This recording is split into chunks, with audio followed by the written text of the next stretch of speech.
All right. Katie, we're about live, and Christine, we're about live. So at Suzanne Toro Official or at JoyScore Inc. What was that? We're in the intro right now. Okay. Yeah. So right now you're seeing the beautiful intro to the JoyScore Live. We got great guests there. That boxer guy, Malcolm McAllister, he's going to be in here right after Christine Mulholland. And Christine Mulholland's going to share some wisdom and her passion about wildlife. How are you doing, Thomas? Wildlife and business stuff. And what? Hello. Yeah, that's Suzanne Toro, like chiming in. Hello, I'm over here. Yeah, you're in your own little world. All right, so we're gonna share this. Getting ready to share it? Yep. This mic position is not quite ideal. I don't want to break anything. Let it blow up in my face right now. I don't want to touch anything too much. All right, so it's like a minute 20. 10 seconds, folks. 10 seconds. Isn't that a beautiful little promo? Yeah. Let me know when.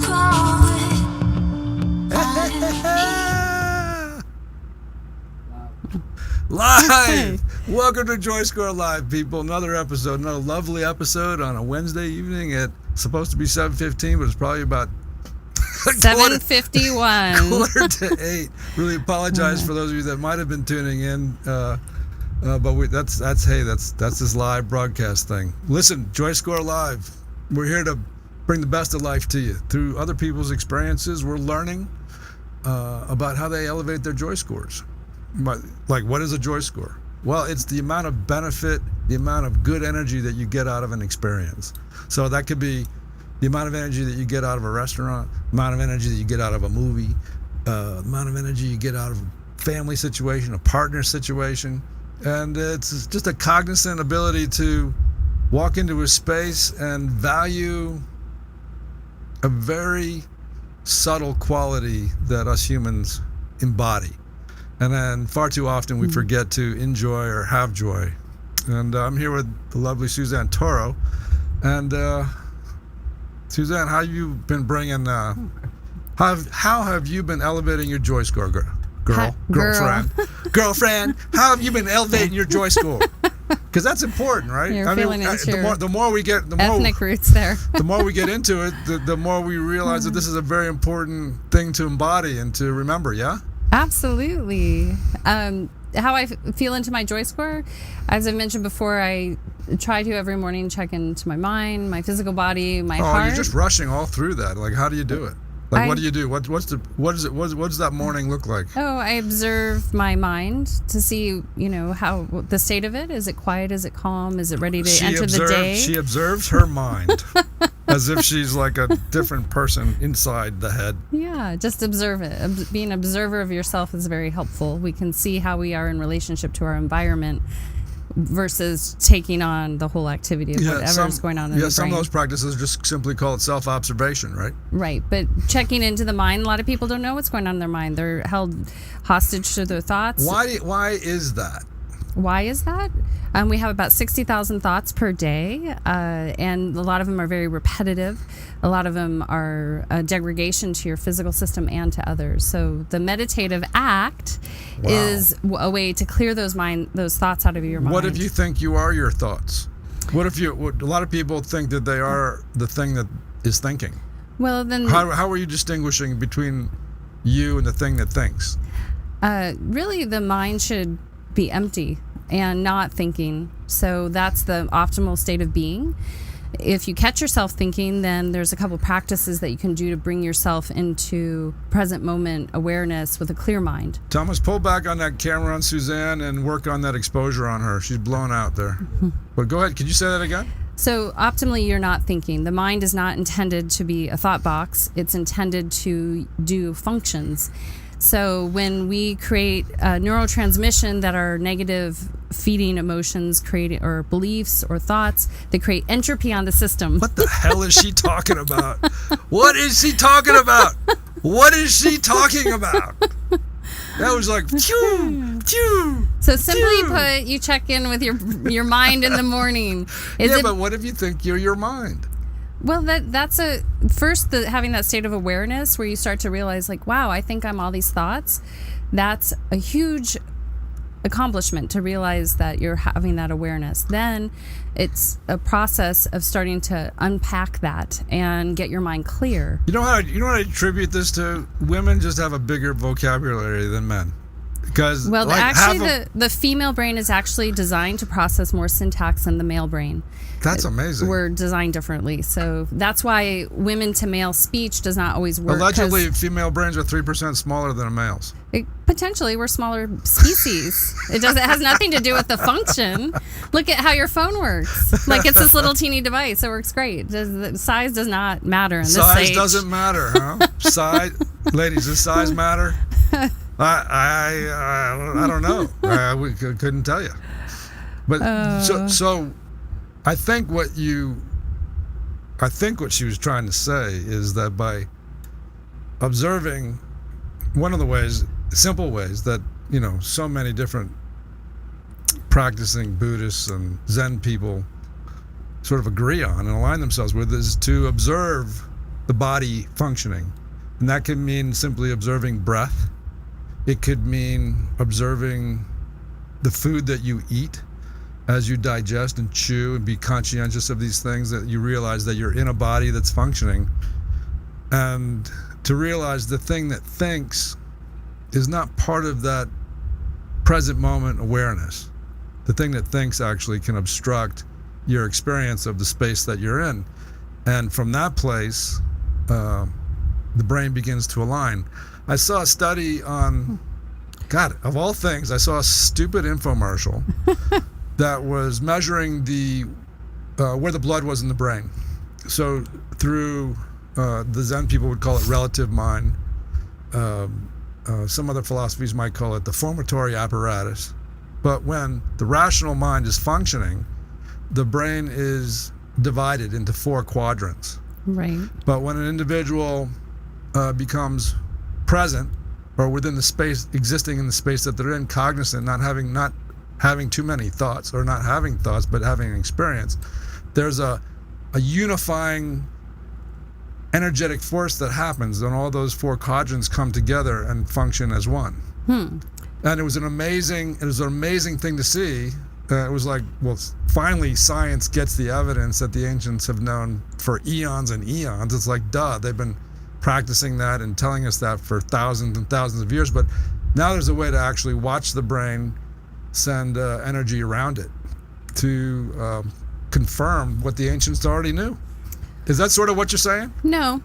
Well, I think it's great that science can do that, but sometimes it's like superfoods or analysis paralysis, or thinking too much about science, and the intellect gets in the way. So a meditative repose doesn't require any thought or intellectualization of how your brain is functioning. It's always communicating. Like they used to say, you have a left brain, right brain, you're more creative, you're not using your linear side of you, but that's all kind of BS, because the brain is always communicating back and forth. Right. Your entire body is always communicating back, but you can bring yourself into higher states of being and functionality, just like putting super fuel into your car that runs with the engine better than not. So certain things that we can do in our life, like food, nutrition, exercise, all those things will help our machine, this physical body, run better and give us a better sense of what we're experiencing. So when the mind, if you check in the morning, your mind's really busy, that's an indicator that maybe it'd be good to do a good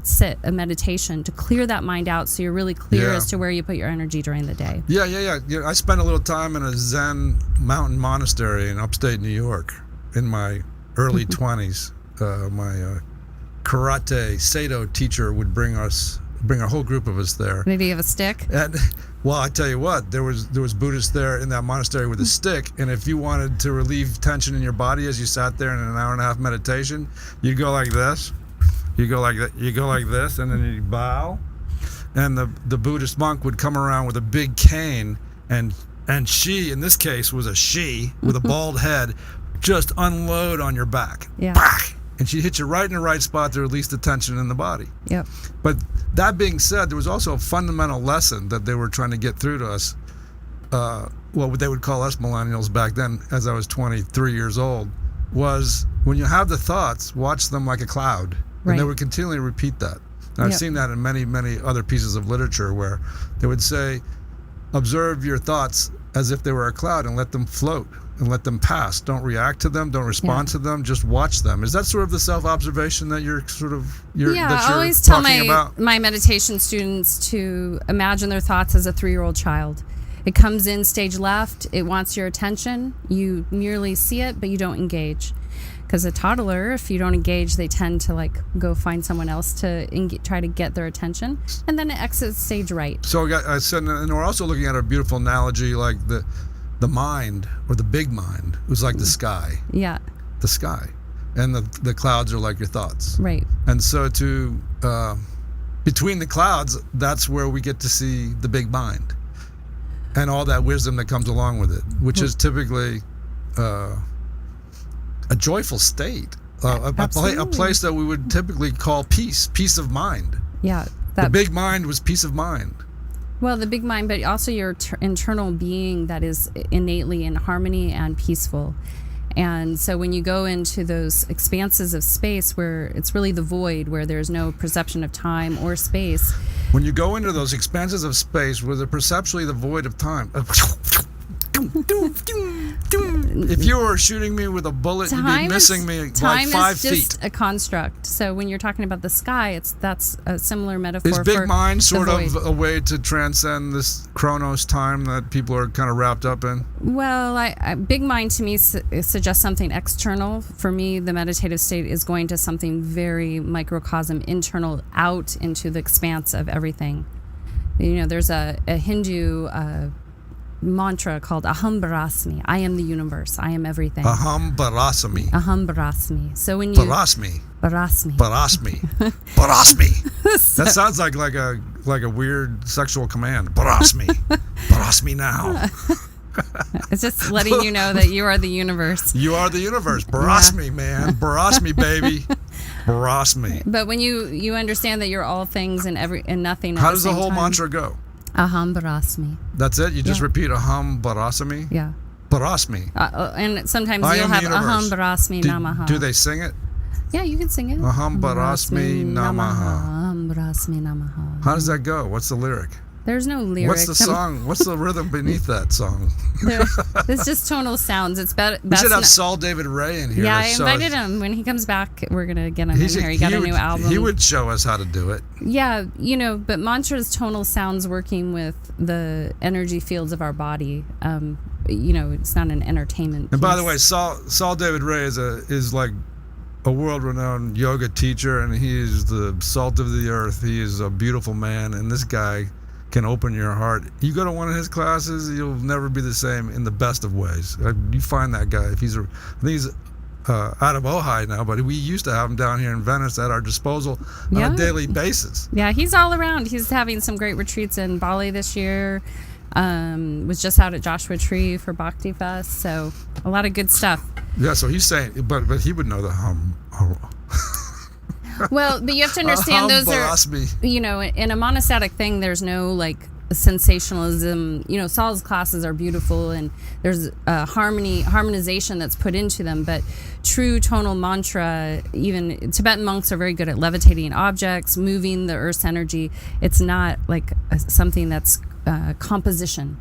You're working with actual physical energies as they relate to an object or the earth, so it's not so like a quartet. A quartet, I love quartet, and in his classes it was a quartet of not only sound but movement and asana. It was really beautiful. So why is all this important? Why are we talking about this? Why are we talking about this? Well, I think we're talking about this because we want to improve a state of joy. So we kind of got hung up on the mind. No, there's no hang up there. The key to this enjoyment or this inner radiance out to the outer world, or receiving from the outer world its radiance, elevates our joy scores. Right. Correct? Absolutely. So like yoga is one way that if you find a great teacher, and it all depends on the teacher, and quite honestly, just like there's not many great of anything, when you find something great and it helps you heal and it helps you gain perspective and helps you find your balance, those things are elevating your joy score in a very, very big way. But it seems like when you're in a very pure environment like that, it's easy to receive from it. But a lot of times we give the thing we're receiving from too much credit, because we all have that ability within ourselves to radiate from within out, just Absolutely. as we're receiving from without in. Yeah. Yeah, absolutely. Yeah. So those are the things that we're trying to look. Those are the things we're trying to find, right? And in our two guests, Christine Mulholland and Malcolm McAllister. Yeah. These guys have very different jobs, but what I've noticed, what I've learned, is that both of these folks take from their jobs and learn from their jobs and bring that joy that they find in difficulty out into the world around them and have some extraordinary lessons for us, yeah? They do. They both are in action for their communities, which is really beautiful. And I'm excited to talk to both of them. Tell us about Christine Mulholland. Christine Mulholland is an environmentalist, a philanthropist, a creative entity that has a lot of entrepreneurial aspirations. And she's really dedicated to helping endangered species and planet Earth. A lot of joy and excitement, exudes energy. Well, let's get her. Hey, Thomas, let's play her little promo. Let me know when we got it going. You can keep us plugged in. Yeah, she's rolling. So you're watching Christine Mulholland. She's going to be in here in just a few seconds. I think this tape is only like 38 seconds long. So yeah, so we'll bring Christine in if she's close by. Yeah.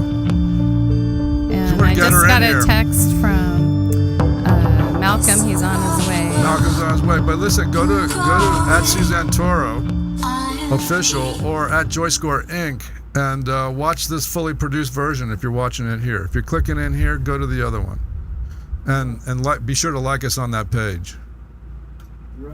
Hey, come on in, Christine. Come on in. Christine Mulholland is in the house. Thanks for having me. Let's get her. So exciting. How's those earphones? They're not too loud? Yeah, take a moment to situate. You can sit back and pull the mic right in front Or of you you. can sit forward. Or you can stay forward. Whatever you want. Let's hear you. It is pretty loud. Lots of options. Is it loud? Is it too loud in your ears? No, I'll make it. No, well, I got buttons up here I can push to help it. Just a little bit. Okay, good. Okay. We might get crazy once we start bringing when bells. you laugh or like. How about now? Get How's excited. that? How's That's that? perfect. See Thank that? you. See, I'm learning how to use my buttons. Well, welcome. Hey, how's that going? Everybody comes in. They have their little phones going, and they got them on there. Looks like that's Instagram. That's a vertical phone, right? Yes. Hey, you got it set up, and you have a beautiful Instagram draft Live on the back of your. You have your beautiful draft on the back of your phone protector. I do, eating that apple. Eating that, it's so cute. It's like you can't even see it, but I got a little giraffe eating an apple on the back. And if that's probably an indication about what you're about. If you have a giraffe on the back of your phone. Exactly. Huge animal lover. Tell us about that. I've loved animals since I think I could walk, probably. I used to round up the kids in the neighborhood when it would rain to go on a mission to save all the worms that would collect in the gutter. So my love for animals literally extended and to the snails. worms. Did you do the snails too? I would tell everyone, let's go. We'd get our umbrella and our rain boots on, and we would pick them up Save out of the them. gutter and put them in the grass. I love it. So yes, my love for all animals started at a very young age. Well, that must have started with parents, or was that just an innate thing that you had going on? I think my mother instilled that. She loves animals as well, and I think. What was she about? How did you know she loved animals? What was her favorite thing to do? Well, she's a teacher. She's a 4th grade teacher, and she loved taking us to do things and to see animals and to go places, and she would always point them out and show us, their lives and animals. I think when you watch them, you realize how pure they are. They're so in the moment and they're so captivating. Isn't that so true? Isn't that so true? The presence of an animal. Of an animal, and it could be, a cat or, a pet, and then you can extend that to any animal, and especially when you get into the more majestic animals like lions and elephants, they're so captivating, and they especially pull me in. What would you call your Straight to the spirit heart. animal?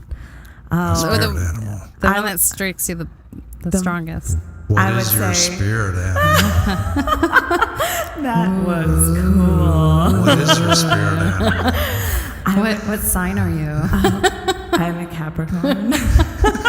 What's your I think spirit it'd have to be an elephant, but I also really dig lions. Like, roar. Yeah. There you go, So, spirit animal. yeah. Lions and elephants.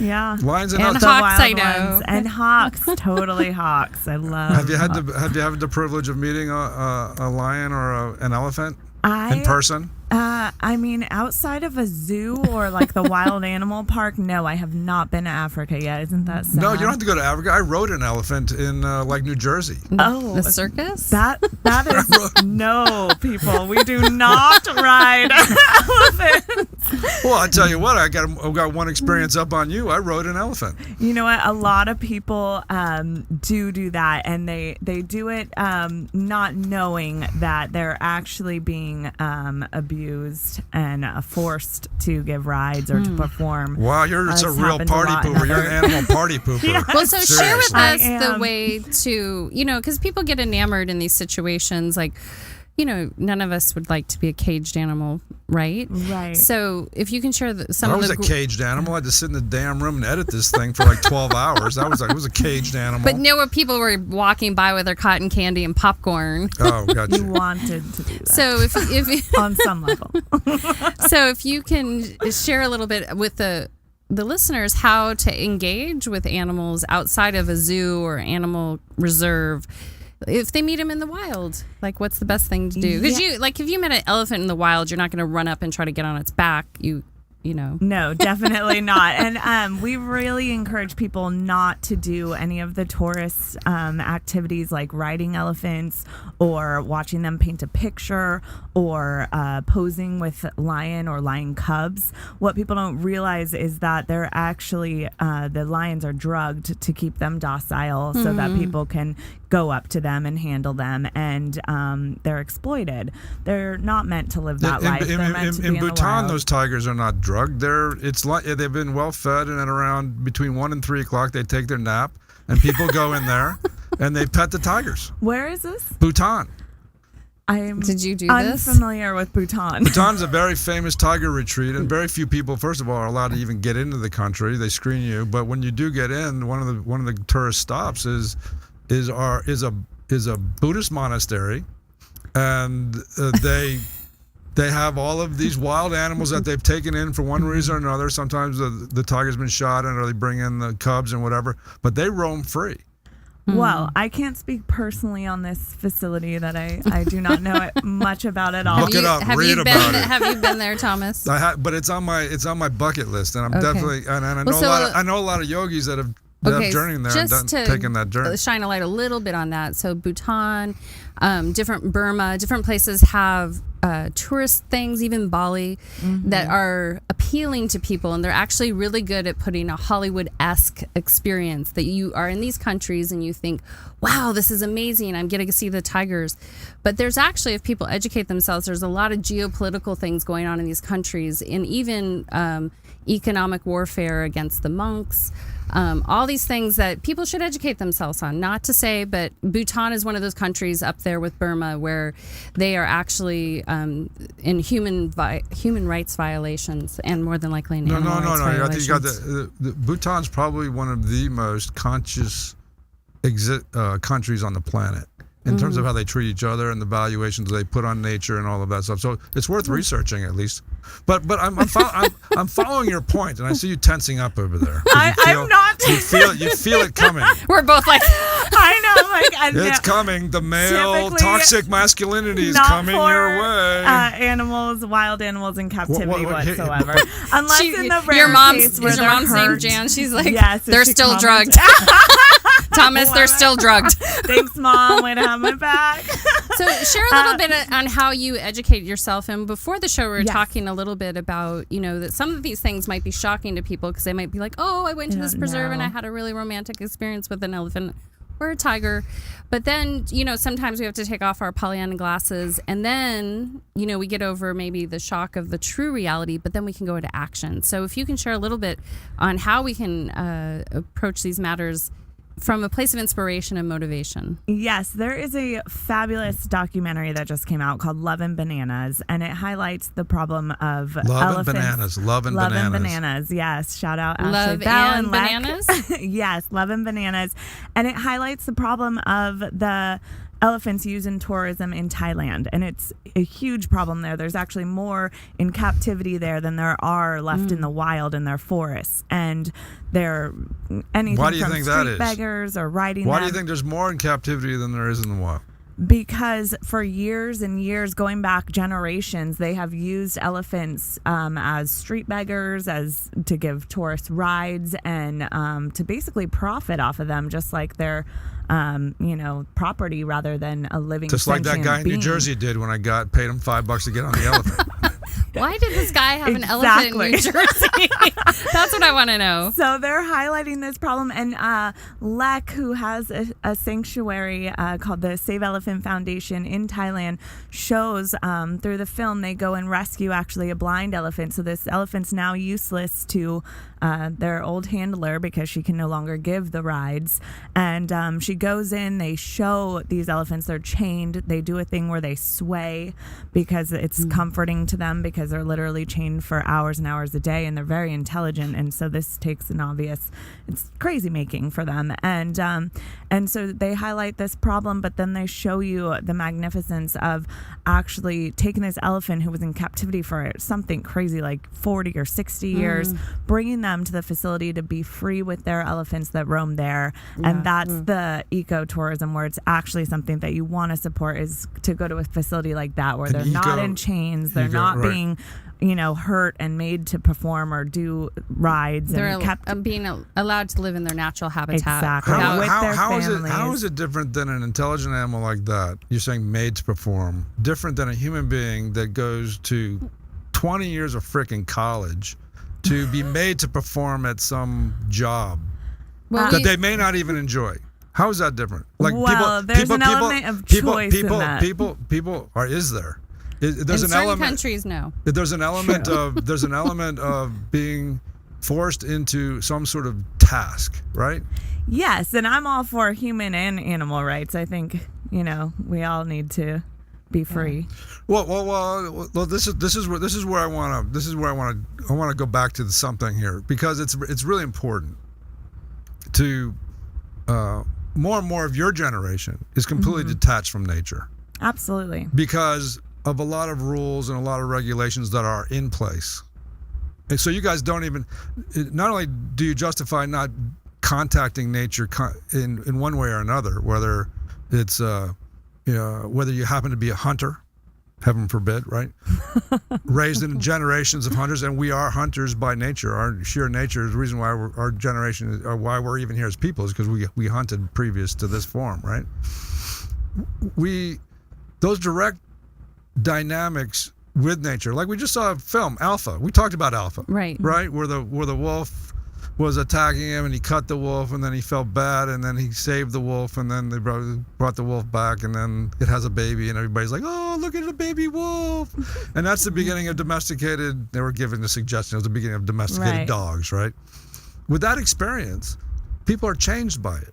Like, I can say that my direct experience with certain animals made me more conscientious of the fact that they're endangered. Yes.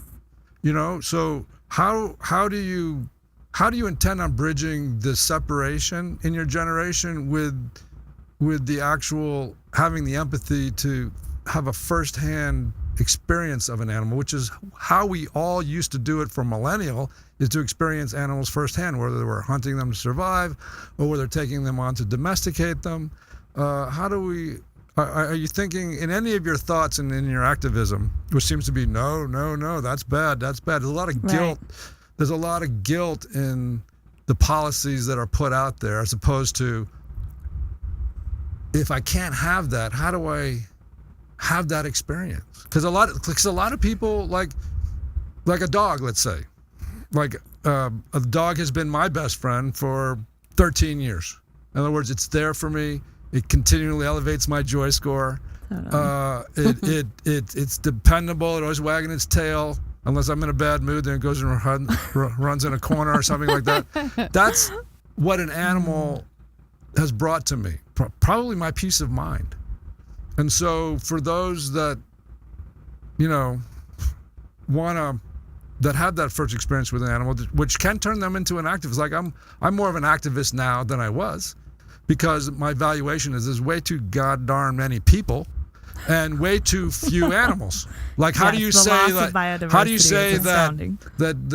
5,000 rhinos is enough for the planet, or 300, or no rhinos is enough when there's 7 billion people on the planet? I'm like, well, we can, So where's the trade-off? How are you processing, and do you process that at all? Yes. So 2 things. I'm going to wrap up where we left off in Thailand with Lex work. She ends the film showing the place where she rescued that old elephant from, actually showing this man, convincing him to take the herd out off their chains and into the local river that was close by. He walks them out there. The man has literally tears watching his elephants play and experience joy in the river that he's never ever allowed them to do before. And right there, that man changed. His place is now no longer an elephant riding place, but it's a place of a sanctuary, just like Lex. And now he's making more money than he ever made giving the rides. Absolutely. So it's absolutely beautiful. She showed him, and that's the name of the film, with love and with bananas. With love That's and bananas. all you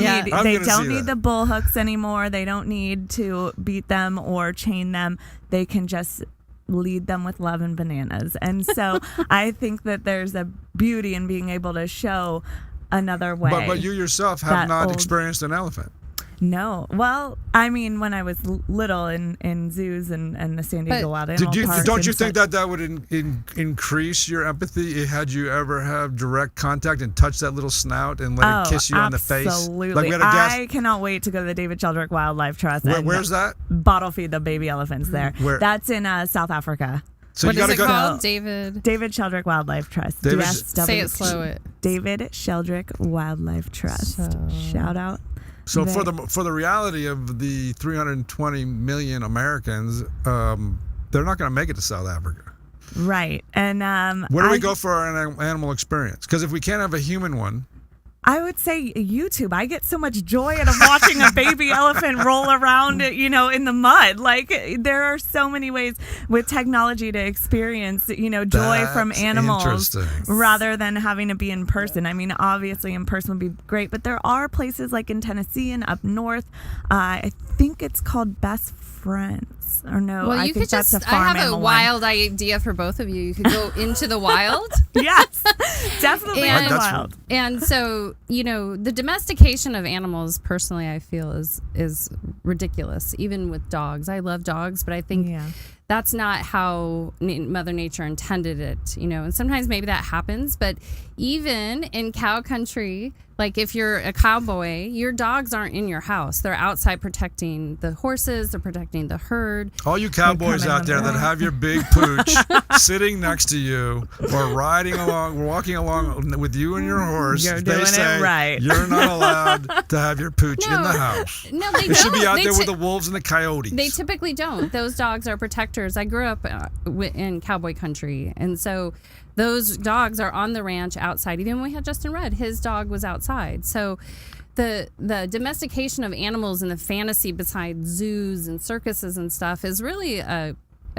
modern phenomena. But if you want to experience wildlife, go in nature. Like, you can see bears, you can see sloths, you can see deer, you can see raccoon, all these different things, and experience them. Tigers, mountain lions, Wolves, panthers, mooses. wolves, coyotes. So you don't need to go to a zoo, and you don't need to make them be a part of us. And petting animals can actually separate them from their natural ecosystem. So it's to remember, I think, like watching documentaries and stuff that are fascinating, or binoculars and bird watching are great ways, Yeah, but how do you? Then you must have a real problem with South Korea. You must have a serious problem with a lot of the. And I have a problem with South Korea, for that matter. What's the problem with South Korea? Are they eating too many things? What do they eat in South Korea? Dogs. Well, Domesticated puppies. Dog oh my nature. goodness, right?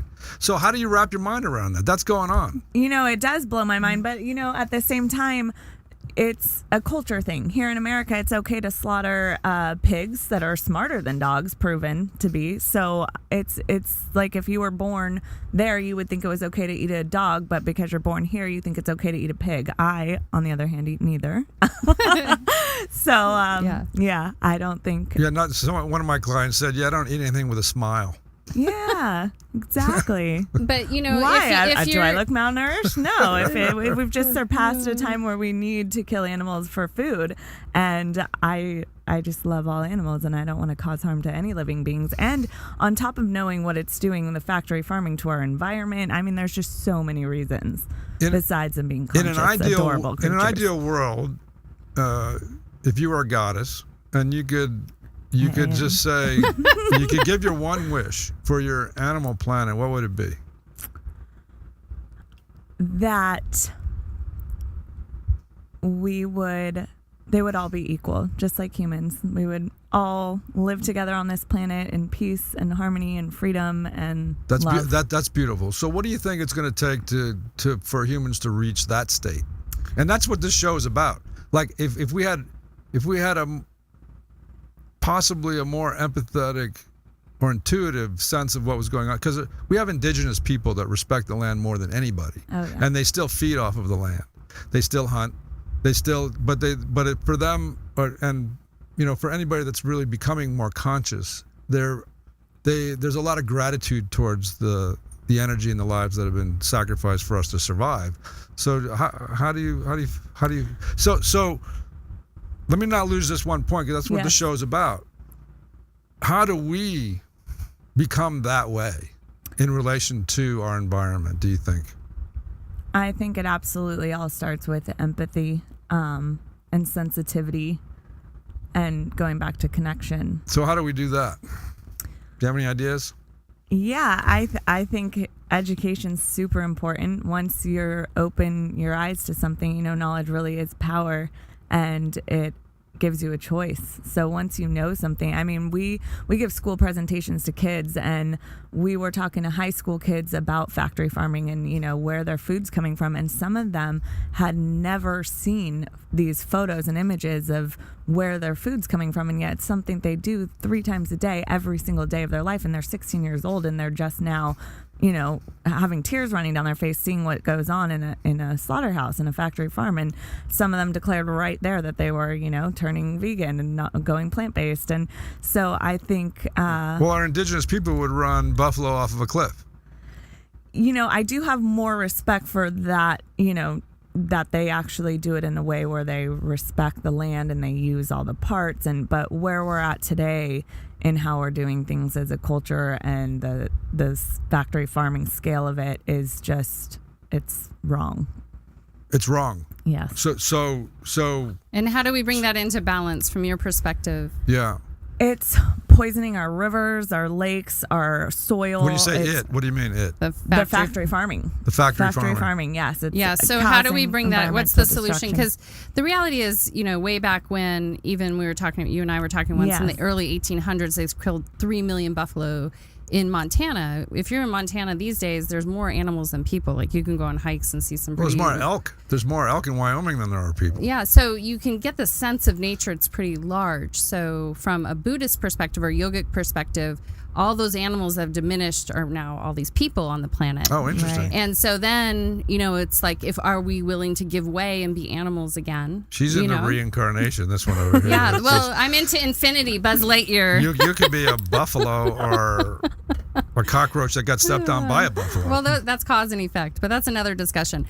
So if we think about that, from the indigenous perspective, they're not over gluttonous. They're not going through drive-thrus and balance. Like, they have to go and get their food. They save it. They do dangerous. all the parts. It is dangerous, So what is your solution right now? We're in modern society. We're not going to go back to indigenous tribes anytime soon. Right. What do you feel is the bridge there to get us to a more holistic space? Because we have to take simple steps, Yes, I think starting with mindfulness for sure, and balance. And how are you interpreting mindfulness? Because that's a huge statement.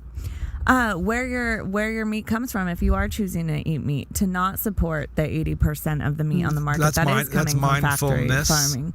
Yes. Or awareness. Awareness, yeah. Awareness, mindful where you're sourcing and what you're supporting when you're actually making these purchases, and what you're putting into your body. If you're putting in something that was injected with hormones and antibiotics because they're all in tiny sheds lying in their own feces, or are you supporting that farmer where they're actually have a good life while they are alive? So I think that's probably part of the solution.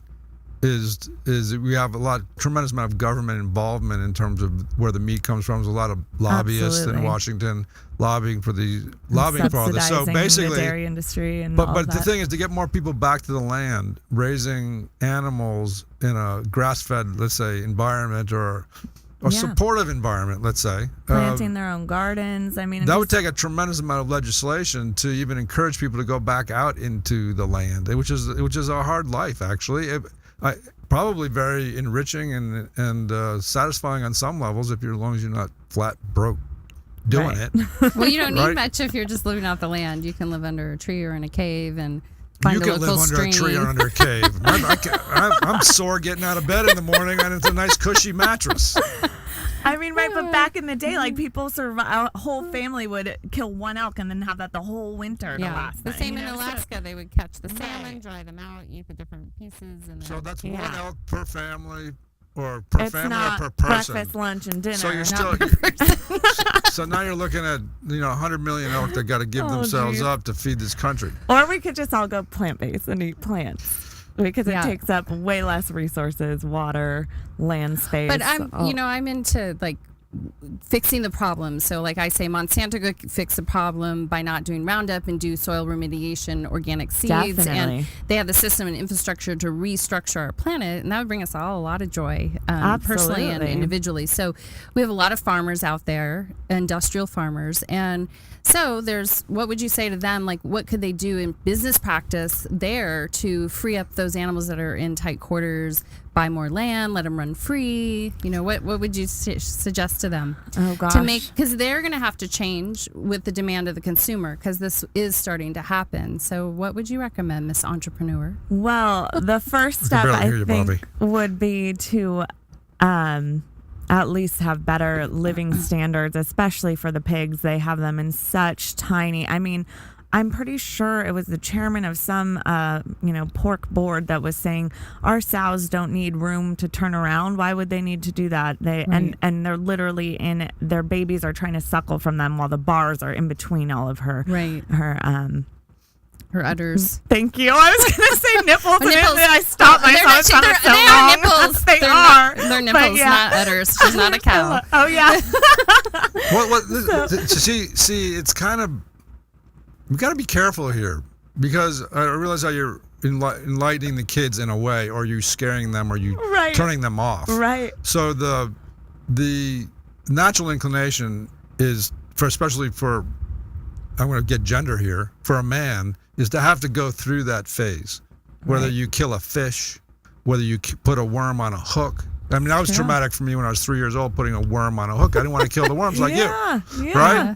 And then, to my horror, I had to clean the fish that I caught with the worm that I didn't want to kill in the first place. And then I had to cut the frickin' head off the fish. Oh, I would have been screaming. And I had 3 goldfish at home that I loved, and I'm like cutting the head off of my favorite of a fish. Yeah. And I'm like, wow, I'm watching this thing perish in front of me under my own hand.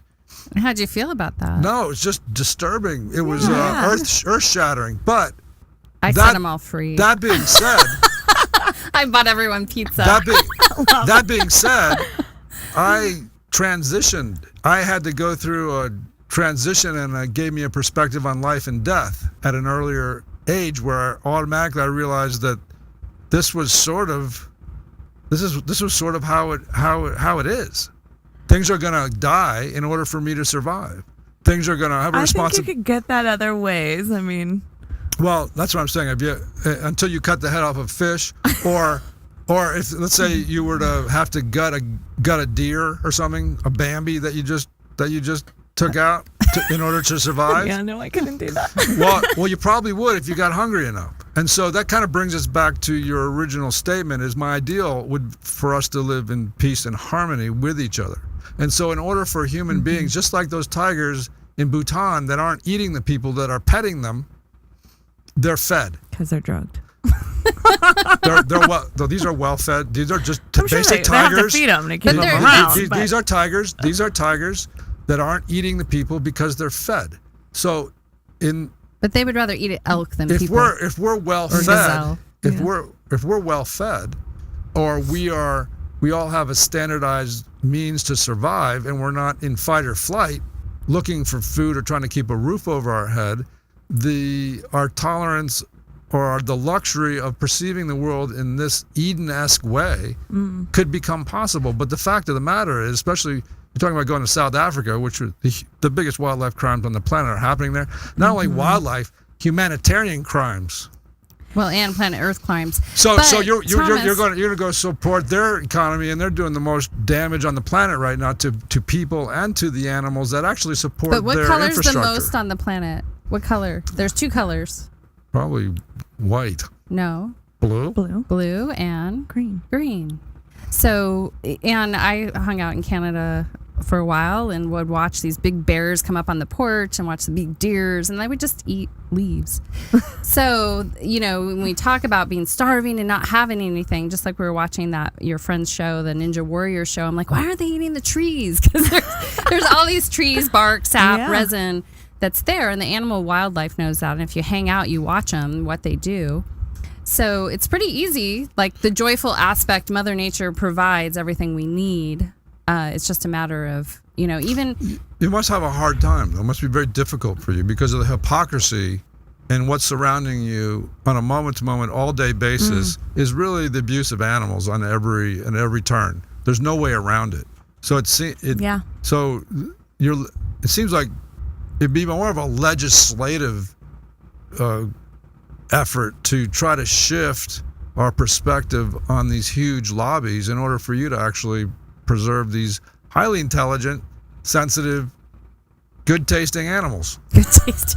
So again, right. You have a problem. Do you not have an inner conflict? I think between... it's more about waking people up than I don't think we're going to be able to, make legislation and force it upon people. It's going to take a collective waking up and move well, and the forward simple of way that you consciousness. see things happen is by your choice in the store. So if you can share with the listeners a little bit about cosmetics, I'm about conflicted food, just listening. but this is super empowering. So if you are a carnivore, you're a carnivore. There are many places that people have to be a carnivore. Yeah. So you can do it responsibly. You can eat grass-fed wild animals that have fun. I have a good friend that's a farmer. He multi-generation farmer out here in Riverside. He started farming animals, but running free in a humane way. He was a meat eater. Once he started, he's like, I never will eat meat again. Oh. Just going through that process. Yeah, So, I had a client that worked on a chicken farm thing, and that person will never eat chicken again. And how many people if they had to kill their own food, would also be vegetarian because they aren't able to do it? And I had a good friend. For a while, he said he would, if he didn't kill it, he wouldn't eat it. It's like getting normal. But so the simple way, if you want to be a carnivore, that's your choice, but do it responsibly. If so inspired, that'll increase your JoyScore because you'll know that you're doing it more humanely. For someone that's more interested in a plant-based diet, share simple ways that they can make consumer changes in the market from that's a good idea. Cosmetics, skincare to food that we purchase. Yeah, share some ideas. I could definitely get depressed by seeing dead animals and animal abuse everywhere, but it's very empowering when you do have the choices that we have, especially being here in America, in Southern California. I have the chance to vote 3 times a day with what I eat, and every day I'm making the choices not to participate in that. And also I vote with my dollar. Like you said, conscious consumerism. If I'm going to buy makeup, I make sure that it's not tested on animals, and it has those cute little bunny ears. Saying that it has not been tested on animals, because that is a barbaric practice that I do not want to take part in. And I honestly can't even believe we're still doing it here in 2018. There's so many other methods, and obviously tons of companies that aren't doing it. So the necessity is just not there. And also, sorry, what are other things we can do? Cosmetics. Remind me. Clothing. I'm blank right now. Clothing. I mean, I don't wear leather. Obviously, if I'm not going to eat them, I'm not going to wear them. So I make sure that I'm not, purchasing bags, handbags, or shoes or anything that's leather from animals. I'm just completely. Let me ask you: Can you even date somebody that eats beef? I am currently dating someone, and they do eat beef, but they eat a lot less of it now. So now it's become a once in a while thing. Did you give them that shaming? You know what? You don't need to eat that right now. We could eat some carrots. And he's gonna go. Well, she's an amazing cook, so she's introduced him to. I cook a lot, so he's eating plant-based. I'd say 85% of the time. For sure. Well, you can see what I mean. I mean, if we get. I'm more perplexed. I'm glad you came because it's definitely a war battling in my head in terms of looking at this problem from one perspective, but yet I don't think shaming people is really the answer. Absolutely not. And especially making an adult aware of what the government is up to is one thing, but making a kid, showing him disgusting pictures of a slaughterhouse is another thing. I mean, isn't that kind of cheating? Well, I mean, if you wouldn't want to show your children, what, are you going to lie to them about where their food's coming from? Well, that's if you're the mom, you're bringing them the food, and if you're buying that kind of food, then that's your problem, isn't it? Hey, I remember going to a ball when I was... Isn't that the choice of the parents? Yes. These were high school kids. We don't talk to our elementary school kids about this. We talk to the elementary school kids about slaughterhouse picture, and those kids are I would get never so yelled at. No, I wouldn't. Why do you think they would yell at you? Because they're too young, and I think every single one of them would go home saying they don't want to eat meat anymore. I was 3 when I killed a worm. I was at what took another year before I killed a fish. But your parents were probably telling you to do that, right? It took another year or two to kill a squirrel. It took me another year or two to kill a deer. It took me another 3 or 4 years to kill a raccoon. It took me another... Wow, you had quite the repertoire. I know. At some point in the Midwest, you go hunting. And it took another couple of years to be able to take a duck out with a shotgun. I went to South Africa and shot a lion or a rhino. I'm getting up out of this chair and leaving.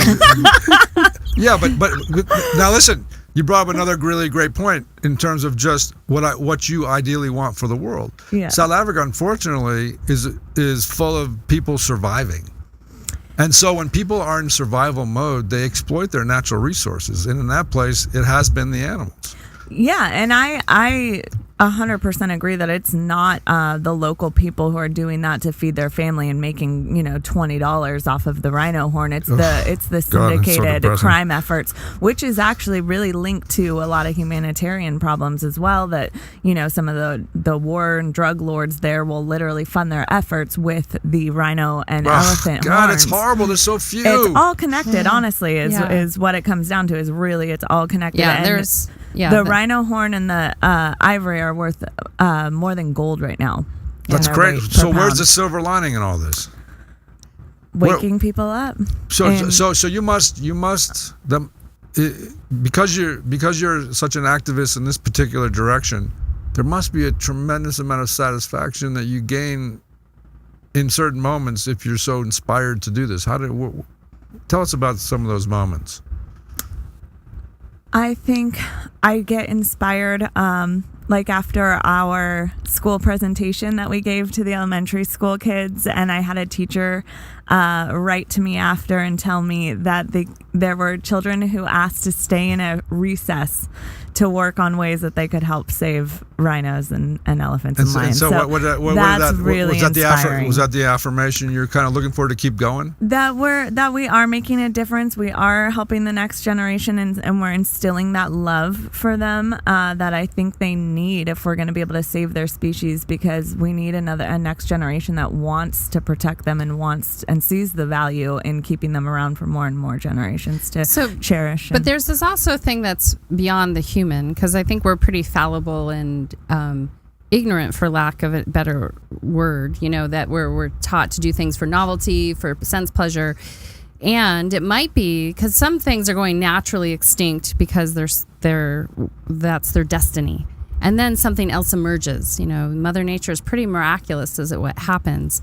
So there is a dance, because even Thomas, you've had experiences that you see value in. They brought you maybe into your manhood.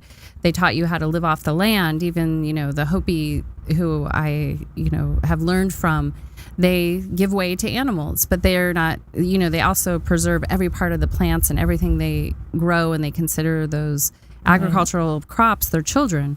So that's a different relationship with this whole thing that we can shame each other for. But really, it's making a systematic change that is more holistic, not only for the consumer, but also for the producer, I think.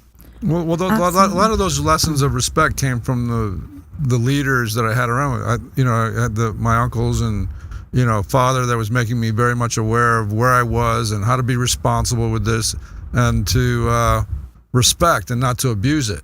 And as adolescent kids, once you feel the power of being able to kill something, you can abuse that. And your natural tendency as an adolescent is to kill everything. Not mine. I was the girl in biology that was letting the frogs free. Oh, I opted out of the frog too.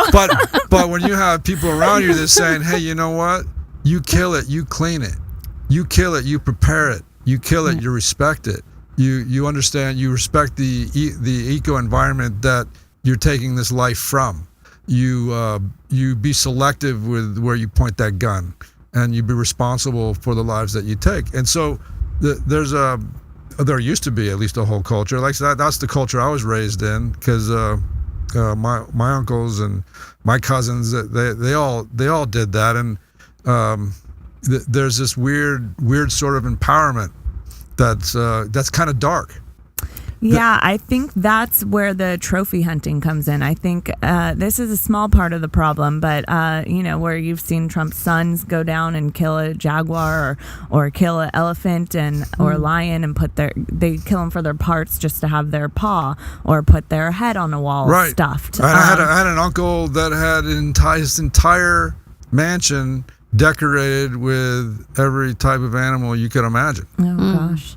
But what the point is that that's not in vogue any longer. Thing, that's not in vogue. Well, maybe, but there was something certainly innately going. I never experienced things on that level. But the point is that that's where we came from, and right. There's rites of passage that we have to figure out another way to have without taking life in that particular fashion. When I took one of the traditional leaders out to a Buddhist temple out in northern Arizona, not far, about 4-hour drive from Hopi, I talked to him a lot about, at this temple, actually, because of different practices, some of the monks eat meat because of what they're doing, and others do not. The vegetarian we were talking about, he goes, I guess I could just eat off the plants, and here they have very interesting ceremonial practices where they do sacrifice animal, but in the most reverent way.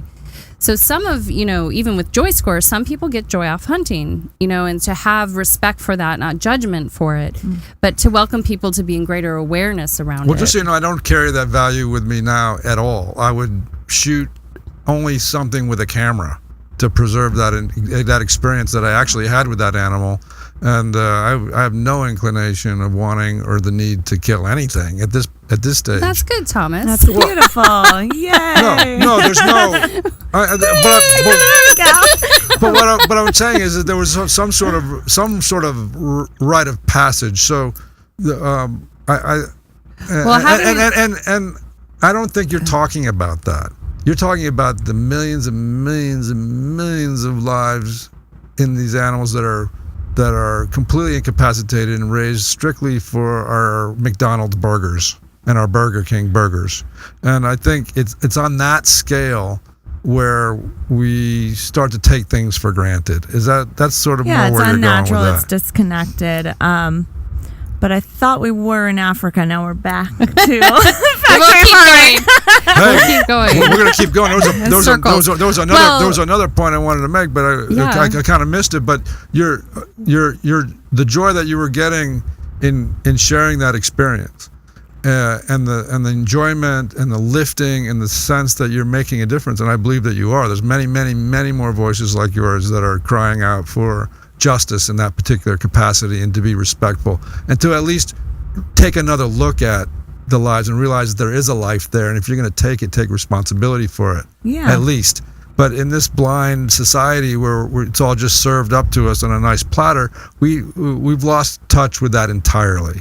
Definitely. And that's part of our human sin, I guess, that we're not taking that responsibility and appreciating the fact that was alive, and it's here for us to nourish us and to hopefully elevate our elevate our health and our well-being through their consumption. You know, there are people. But that's not happening in the slaughterhouse.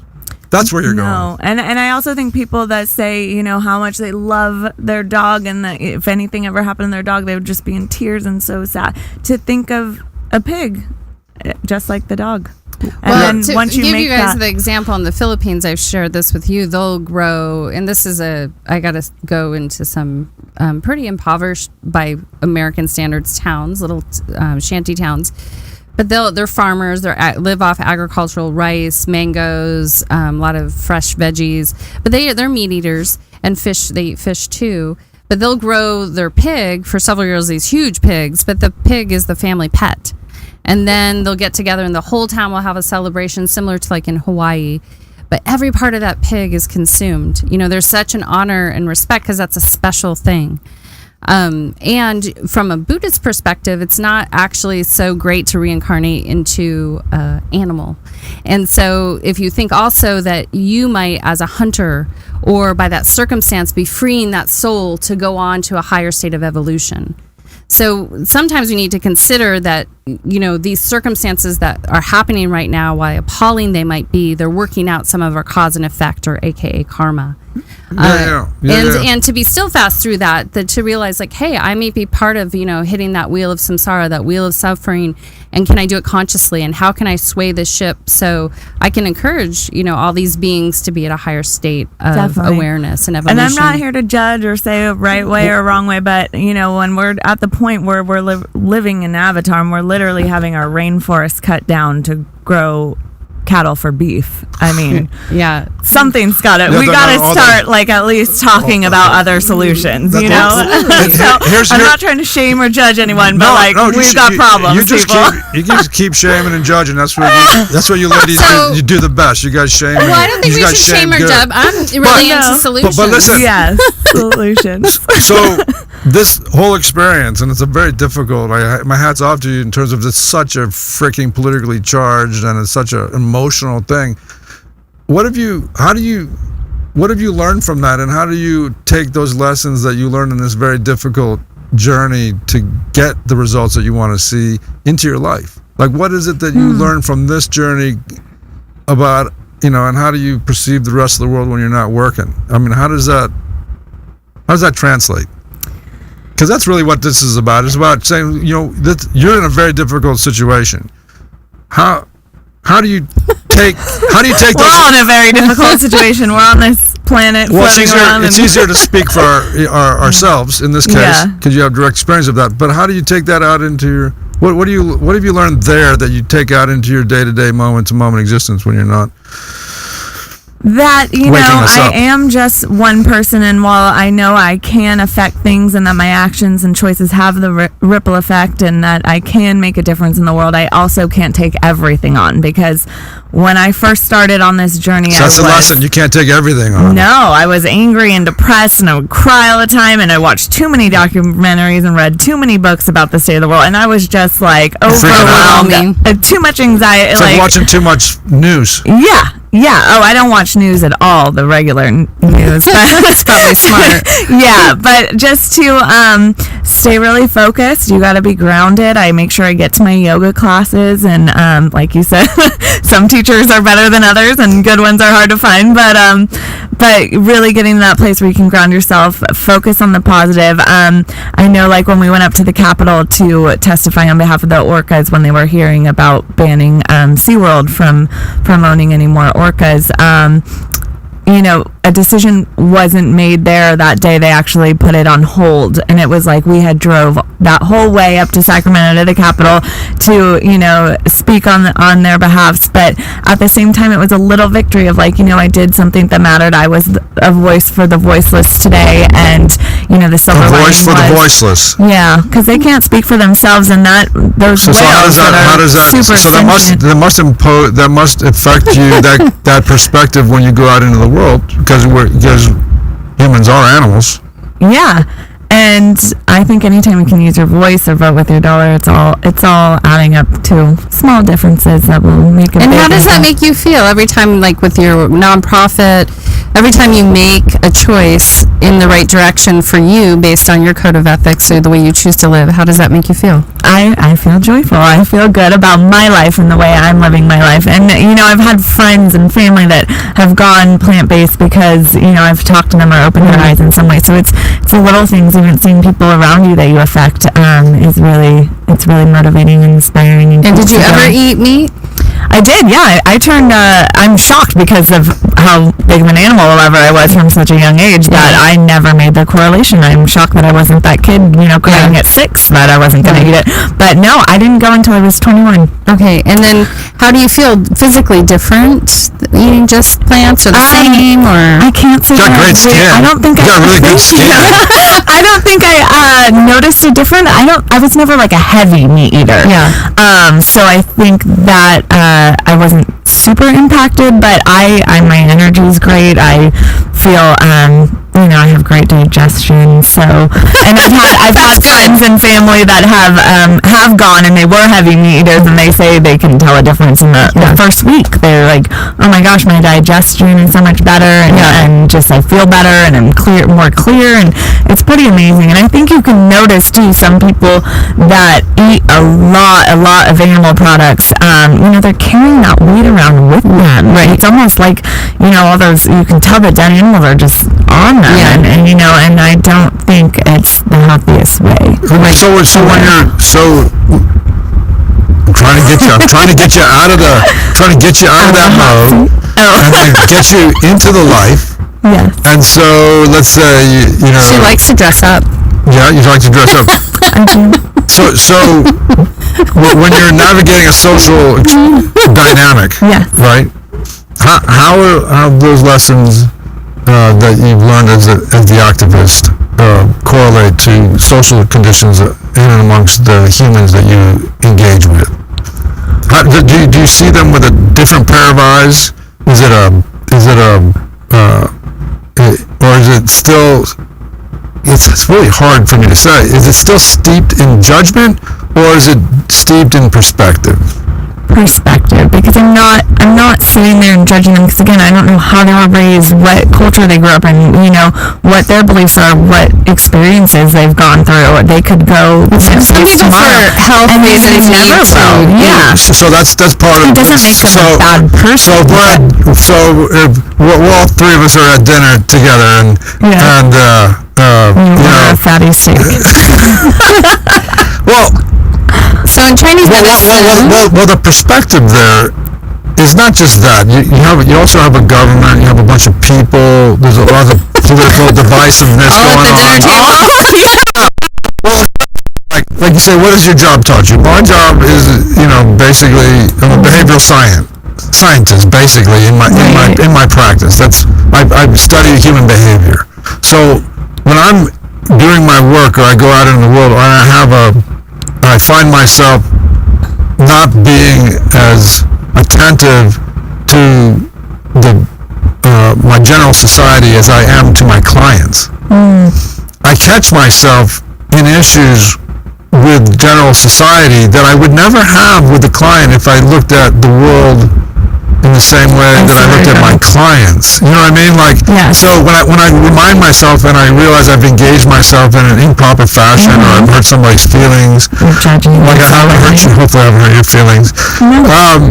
I catch myself, and all of a sudden I'm like, help me navigate this in the best way possible, where I can maintain my integrity, maintain a positive outlook, actually be helpful to somebody as opposed to being combative with somebody. Right? Those are the kind of the things that I take from my practice. How about you? How does that work for you? Yeah, I think being as sensitive as I am and empathetic, I really find moments every day, and it can be the person at the gas station, or a teller, and I can literally connect with their humanity, and I can fall in love with someone in so quickly. No, that's what we're looking for. Oh my God, I love him. It's just, I think there's beautiful. Everyone's so beautiful when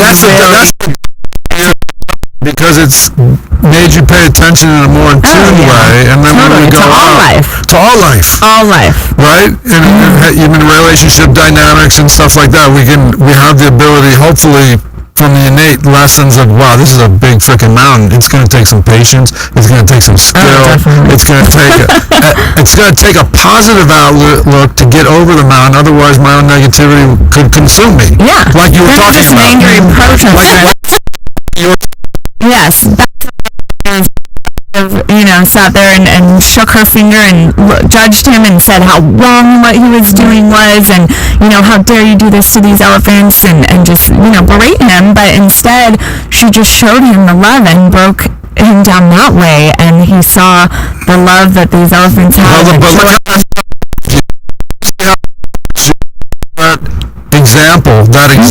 That great example helps us navigate what's going on outside of our own doors. Definitely. A little high, huh? So she showed him. Well, and I think also what we're talking about is, if we realize that we're all on a different evolutionary track, if we think of it like a Buzz Lightyear in infinity and beyond. So conscious, unless she's in tune to innate subtleties and nuances, even with her relationship with the animals, or relationship with the people that she has to talk to in order to get them to become responsible for what they're consuming. Well, of course, and I think that's a testament to her soul's evolution, that she has greater awareness that there's something more to the cow than just the cow being meat. She has more awareness that there's more to the plant than just the plant. And that is closer to an indigenous way than it is to a capitalist or industrial way. Well, we're all becoming indigenous if we're here long enough. Well, we all are indigenous. We just have forgotten. Right. So that's really beautiful. So we have like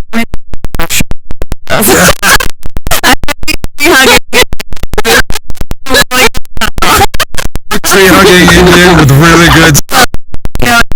Amazing. Well, listen, you have like a minute. So is there something that you would like to say to your audience that are aligned, and we are aligned with your journey, by the way. We encourage you and we celebrate you, and we want you to have as much positive impact on the planet. Whole platform is about. It's about elevating and giving great people like you on a difficult mission, a voice. So if you have anything you'd like to, any last words you could leave with us to help us even be more aligned with your journey? It really comes down to, we all really need to come together for each other, for other species, for our beautiful planet Earth that we share. Talk directly to your audience. Talk directly to your audience. What's their call to action to your audience? Your call to action, I call on you to please get on board, join our mission, come out to our next Race Against Extinction. You can pick your species. You can run for that species that's closest to your heart, whether you love sea turtles, elephants, dolphins. Yes. Get out there, show your support. Let's come together. We really need to unify for the greater good here, and that's what we're all about at Generation Awakening. That's awesome. Thank you for having me. That's really. So how can we get it? What's your address to your? We're generationawakening.org. We are generationawakening.org. Yep, that's easy enough. Instagram and Facebook, Generation Awakening. And when's the next race?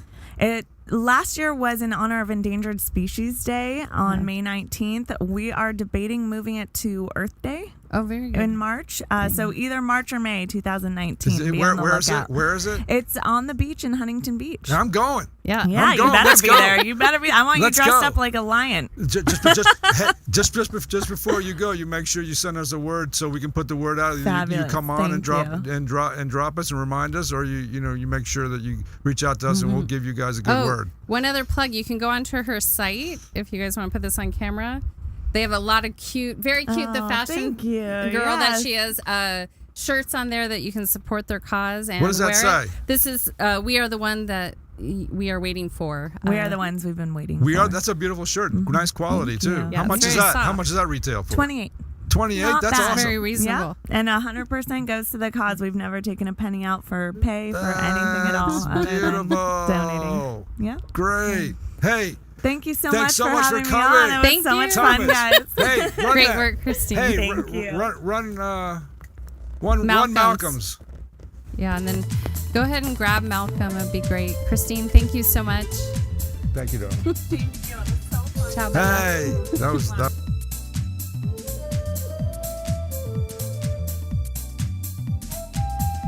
Malcolm, just Wait, hang right, save that hang for right there, 1 hang second. right there. Nah, I didn't mean, sir. I was watching your This fights is live. today, buddy. This is live. Hey, We're all about joking. How about her, huh? Amazing. So much fun. And it was fun to have a debate about things that are very tenuous, but still have joy. I think that's one thing we've lost, when we talk about news and politics and these social issues, is that we've lost the art of what we just did, because we're all coming at it from a different perspective, but we are able to have a really fun I'll conversation. tell you what, she's got such a tough journey ahead of her, and it's all around her. The world is in conflict with her priorities. Yeah. And so it's impossible not to evolve having to deal with that on a day-to-day, moment-to-moment basis. You got to learn how to talk to people. You got to learn how to be convincing. You got to learn to be respectful. Yeah. You got to figure out how to have a conversation without getting combative, which is very hard because it's such an emotional subject when you're talking about the lives of the voiceless. What did she say? Speaking for the voiceless. Speaking for the voiceless was so touching. I mean, that's just such a... Absolutely. And that education factor is really helpful to bring in objectivity and critical thinking. That really empowers us personally, and it increases my joy score. Great. So we have Malcolm McAllister next. Yes. Hey guys, that was that wonderful guy that you just saw in that promo coming in. This guy is an athlete. This guy has got abs like nobody. I mean, you go back, you watch that promo, this guy is ripped to shreds. I had the chance to visit with him the other day, and this guy is for real. I went on YouTube and watched some of his fights. This guy has got the heaviest he's a Golden Globe. Glove, not globe. No, he's a professional boxer. Forget Golden Glove. That's for kids. Okay, sorry. Kids, well, I was impressed. So we got him. So let's bring... He's a pro now. Let's bring Malcolm McAllister into the studio. Malcolm McAllister. Here we have Malcolm McAllister, 5'9", 162 pounds. Let's get ready to rumble. Let's get ready to rumble. Malcolm McAllister, ladies and gentlemen, in the house. Dude. And your friend that's photography, feel free to come on in and be where you want to be. We're all good with that. We're good with that. You can sit there. You can sit over here if you don't want to be seen. Now you're on camera, my brother. What's your name? My name is Brian. Hey Brian, how do you know this guy? That's my buddy from way back. Go ahead, put that on and see if it works. Let's see if we can get these mics going on the spot. Are we too loud? How's it going for you, Malcolm? Malcolm, bring your mic down just a little bit so we can see your beautiful face. Guess two. About right there here. You are. Right here. Let me. Yeah, I can hear you. Let me good. adjust you now. Shit, I ain't never heard my Say voice something. this close. This one. You're gonna be using that mic. Who, me? No. Yo. What's your name? Go ahead, again? talk. Speak. Hello, my name is Brian. Brian. I can Brian, remember speak that. up. That's my See brother's ya. name. Hello. Yeah, you got a good reading. Hey, good job, Bobby. He's like ready to go. He's hot. You gotta move that thing down a little bit and pull it closer to you. All right, there we go. Hey, what? See that thing right there? You want to set that up for yourself? You can set it up right there. It's for your phone. Oh, awesome, man. There you go. Great. Take a moment and set that up. Man, y'all just... Look at that. No, You want to do vertical. You want to take? Oh, he's got it. There Look you at that. The man got it going together. My friend, I love fighters. We all love fighters because you're like a living analogy for what we're all going through on one level or another. You know what I'm saying? Yes, sir. I mean, watching you work out, watching you mentoring these kids, watching these kids look up to you, watching you be such a gentleman, and watching the look in their eye as they watch you. That seems like it's a funny. What's the word I'm looking for? It's a paradox. It's a funny paradox because you are known as Malcolm the Punisher. Yeah, I want to know about Yes. this. McAllister, the Punisher McAllister. Some of us thrive off of punishment. But the irony is, here's the paradox. The man has got I saw a huge-hearted man being in tune with his community in his element. And that was hardly the concept or the image of a Punisher. That was a an indication of a mentor, a leader, somebody who cares about his community, somebody who's dedicated to this hard job of getting into a ring and facing down a man, seeing who's more prepared. I mean, that was really beautiful. Thank you. I appreciate that. Where did your journey start as this boxer, as this fighter? Man, Were you a fighter or were you a boxer first? I was a fighter first. Look, I'm a fighter. I can't even say boxer no more. You know what I'm saying? Because life ain't no joke at all. Ain't nothing boxing about it. Ain't nothing about life in a box. No. You know what I'm saying? That's the only box you put yourself in. Well, that's some serious wisdom right now. Yeah. Just coming out. And it seems like that you've awoken in your craft. Yes, man. In the middle of a fight, too, got knocked right upside my head. Tell us about and that that's fight. what woke me up. Tell us about that fight. What fight was it? Was it like an amateur fight or something? No, this was a professional fight. Oh, jeez. You know, me, I'm a real like hard head dude. So no matter what, if it's in my mind to fight, I'm gonna fight. So with that being said, you know, a lot of things happen during training camp. You get hurt, or you might have a freak accident. Like you might take a bullet to the back or something. You know what I'm saying? Yeah, something like that might happen. So that didn't happen to you, fights, did it? It did. We go into these fights with all type of injuries and stuff, and I just don't care. I just go fight. And tell us about that fight that you woke up. Who were you fighting? Alejandro Torres. I was fighting that dude. Alejandro Torres. Yeah. He's the guy that caught you with the overhead right? Man, that was No, it was a left. It was a left hook. Yeah. Left hook. So earlier in the fight, he's catching me with this punch, right? And I was walking through it easily. I'm like, okay, this guy can't really punch. Yeah, first round, he hit you twice with it. He did, and I just walked through it because he couldn't punch. So I was like, you know what, man, I'm just about to go ahead and get this dude every bit of these hands, every round. And I did that as best as I could with all the You were hurting him with those had. body shots. Yeah, man. Yeah, he was really, really... I had a hard time getting down to his body. You can use that camera if you feel like it. Oh yeah, I've been snapping. Go. Due to... Okay, so in order to get over these injuries I had for this fight, before the fight, my lack of knowledge going into the ring, I decided to take a 45-minute ice bath. So I gave myself frostbite from the waist down. What? Yeah, man, look, like I Because said. of LeBron getting in those darn freezing baths, y'all are like thinking, if I go freeze my ass to death, somehow I'm going to have some advantage. Is that what's going on? Absolutely. I was like, you know what? Nah, I knew LeBron better. James. I knew better. Your stuff don't work for everybody. Not everybody has two scientists watching you in Oh, man, that part right there, like you said, two scientists, right, to watch a human body. Right. The greatest creation on this planet. They monitor him, right? So me just being hard headed, I just like, you know what, man, this is what I'm gonna do. I know I'm hurt. In order to make it to this fight, let me just freeze these injuries, man. So, you know, we got all the ice we could out of the hotel floor. We put it in the tub. This is before the Torres fight. Yeah, this is the night before the fight. I knew I was messed up. Oh, I'm going to no. this fight. I'm like, man, but I'm freezing. You know, we fight though. My job is to fight. You know, we're gonna fight to the like. I understand this is just boxing, right? But you asked me in the beginning of the interview, was I a boxer or was I a fighter? I fight. I grew up fighting. I didn't grow up boxing. I grew up in the neighborhood. We fought. And if your ass fell on that ground, you better hope he was fighting a gentleman. So with Pack that of being wolves. said, yeah, man. You know, you going into this fight, I have a different mentality than most guys at this point in time in my life. Well, you're talking Entering about the Torres fight. now. Yeah. So you got Torres. So you're in there, Torres. He catches you with a couple of left hooks because your right's down. I was yelling at you when I was watching the fight. Get your right. No, I'm gonna do that Yeah. shoulder thing, right? That's all I had was a shoulder. I was like, you know what? My right was so messed up, I can't really block. So I'm just shit. use my shoulder. That's Yeah. what it was. Yeah, it was like that for years. I just didn't care. I just said, you know what? I can pull this shit off. I hit hard enough. I'm mad enough. Why not? So I realized during this sport that During that fight. during that fight, the middle of the fight, I realized, especially before I got caught with that punch, there was something I did before the last round. I was frustrated. I heard you yell. I almost you had it. yelled. Yeah, I when was you gave really, him that, really you gave frustrated. him that body shot. You gave him an uppercut to the body, and I heard you yell. Yeah, and I was frustrated because the bell rung, and I knew I took too long. So I was really frustrated with myself. Right. That makes So, sense. you know, I'm pissed off now, man. I'm screaming out the top of my lungs the F word. I go back to the corner. I don't even remember what the hell they said. I'm mad. The dude need to die.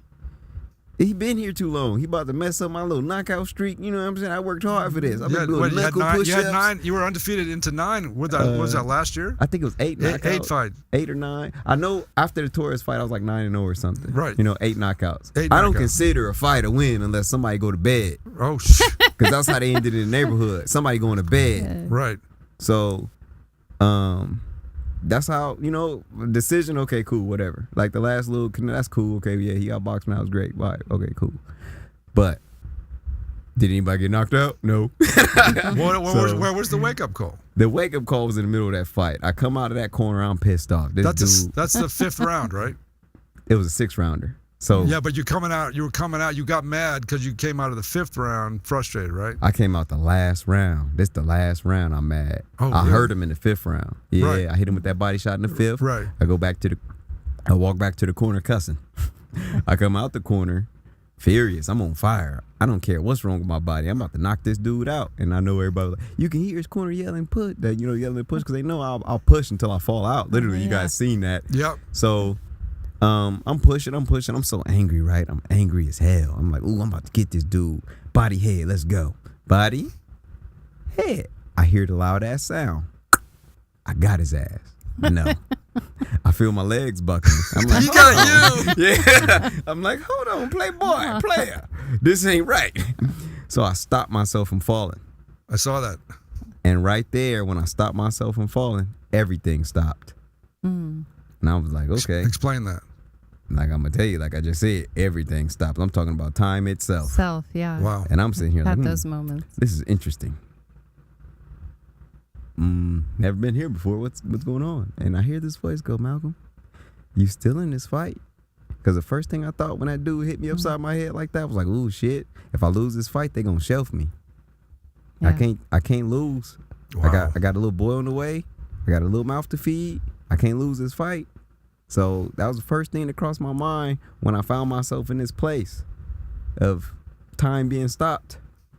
And I'm thinking like, dang, what is this, man? I ain't been here before. This is While good. you're still trying to While hold I'm on. still holding on. Right. Everything stopped, man. I hear this voice go, Malcolm, you still in this fight? I'm like, I kind of smile. I'm like, okay, man, what I gotta do? I don't know who talking to me, but shit. What I gotta do to win? You can humble yourself and win, or you can harden your heart and fall. And I was like, damn. Well, interesting. What do I gotta do to be humble? And I made up my mind that I said, okay, I'm gonna make the choice to be humble, but what do I gotta do? And it was something I never did in my life. Run. So I come back, man, I look at this dude, and all of a sudden he's the strongest motherfucker on the planet. And I knew I had to grab him, and I know I'm hurt. And as a fighter, this is what we do know. When you get hit, your body is going to tell you all type of crazy stuff, right? But it's all about the mind. It's mental. I understand that this foundation I stand on is flat and it's not moving, okay? It's not spinning. There's north, there's west, there's east, there's south. I know the directions that I have to go to get away from this man and the angles to cut. Whether I'm dizzy or not, I know where to go. I just got to kind of figure out where to put my feet. Just so you know, we're falling around this universe at 500,000 miles an hour. The Earth is rotating at 3,600 miles an hour. So, Hey. so we're all moving. We talking about in the fight. We in this fight, brother. You know what I'm saying? Don't leave. Don't leave. We in the fight. Trust me. When you hear this bell, I'm about ready to pick up this bell because you're so damn inspiring. You just keep going. Thank you. So You're humbled. Thank And you're you, I chasing and you're appreciate So running. you ran and grabbed him. yeah, I ran and grabbed this dude, and he wrestles me down to the ground, kind of, right? And I fall, and I got a picture of this too. I'm looking at him like, what the fuck? And that's exactly how I was looking at him. Like, this motherfucker just, and I was like, okay, he did. And then I hear the referee counting, and I'm thinking like, okay, yeah, bruh, you was just in the twilight zone, and you back. Get it together. Honor your word and run. So I said, okay, I'm gonna run, but I'm only gonna run long enough till I can get it together so I can sock this dude in the face. So, I got it together. I understood I had 2 minutes to go. He actually hit me so hard on my right side, it fractured my orbital bone on my left side. Wow. Yeah. Dude. And where that punch came from, I'm not gonna lie, it had to be God himself. because something shook loose, huh? I've never been hit on one side of my body and had damage done on the other side.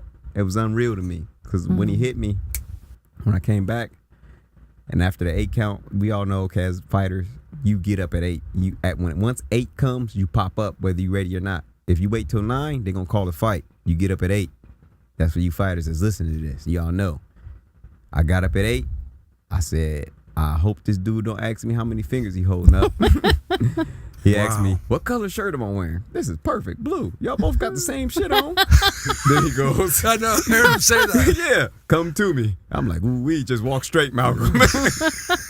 So I walked straight to him. Taking He's a like, sobriety test. Yeah, man, it was a straight up sobriety test. I clearly had been drinking.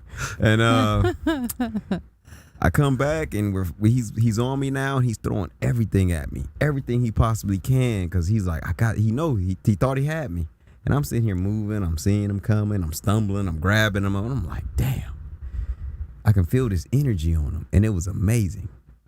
I beat this man's ass, literally For 5 rounds.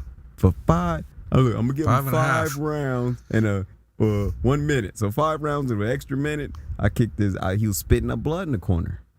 And He all wanted of a to quit. sudden, He almost didn't come out. He was ready to quit, and I could see it. And I was like, wow, man, this dude went through all that. He landed that one punch, and it gave him all this energy. All of a sudden, he has the will to win now. So I said, that's life. I couldn't do nothing but after that fight but raise that man's hand, because after the beating I put on him, because I know what these knuckles do. You know, I be hitting trees at the park sometimes. I think about fighting all day. So, you know, when I balled it up and put it on somebody, I'm like, yeah, man, I'm gonna try to break a bone here, maybe pop an organ. You know what I'm saying? That's what I'm trying to do. But I had to recognize this man took all that punishment for $3,000. Wow. And just for the simple fact that he almost won, it gave him so much joy and happiness. Whoop. And I'm like, man, I'm messed up after the fight, because I'm like, I knocked this motherfucker out. I'm mad. I'm furious. I know I hurt somebody talking to me when he hit me upside the head. It's a lot going on. It's a lot to process after the fight. But what was brought to me after that fight was this inner peace of, okay, I don't have to worry about knocking motherfuckers out right now. I mean, shit. I know I got to heal. My eye messed up. I ended up getting put on the shelf because I needed to heal. So I was like, man, I need to heal. Okay, I got time to really reflect on my life. After that fight, I was disabled. I had the frostbite. This arm had a nerve out of place from the round. That was, you know, this arm had been hyperextended. My right arm had been bent back this way, and in the ice bath. So I got all these injuries I'm sitting at home with now, and I'm like, man, I can't even do what I want to do, which is go to the gym. And that's how I dealt with my anger. So now I'm trapped in this house, and I'm mad as hell. I can't even do push-ups because my arms aren't working. My legs are frozen. I'm literally a vegetable. And I'm sitting here like, I did all this to myself. My brother was working. My mom, she had income. My brother and mom are paying the bills. And I'm like, I'm a grown-ass man. I'm disabled. And I'm sitting here watching my family take care of it. It pissed me off. Every day I woke up, I was pissed. I was like, but guess what? That anger was breaking me down. Not did I know, it broke me down more than any fight ever did. It added to those injuries. It added to my sense of peace and all that. It took from me more than anything. So I said, dang, I need to be happy.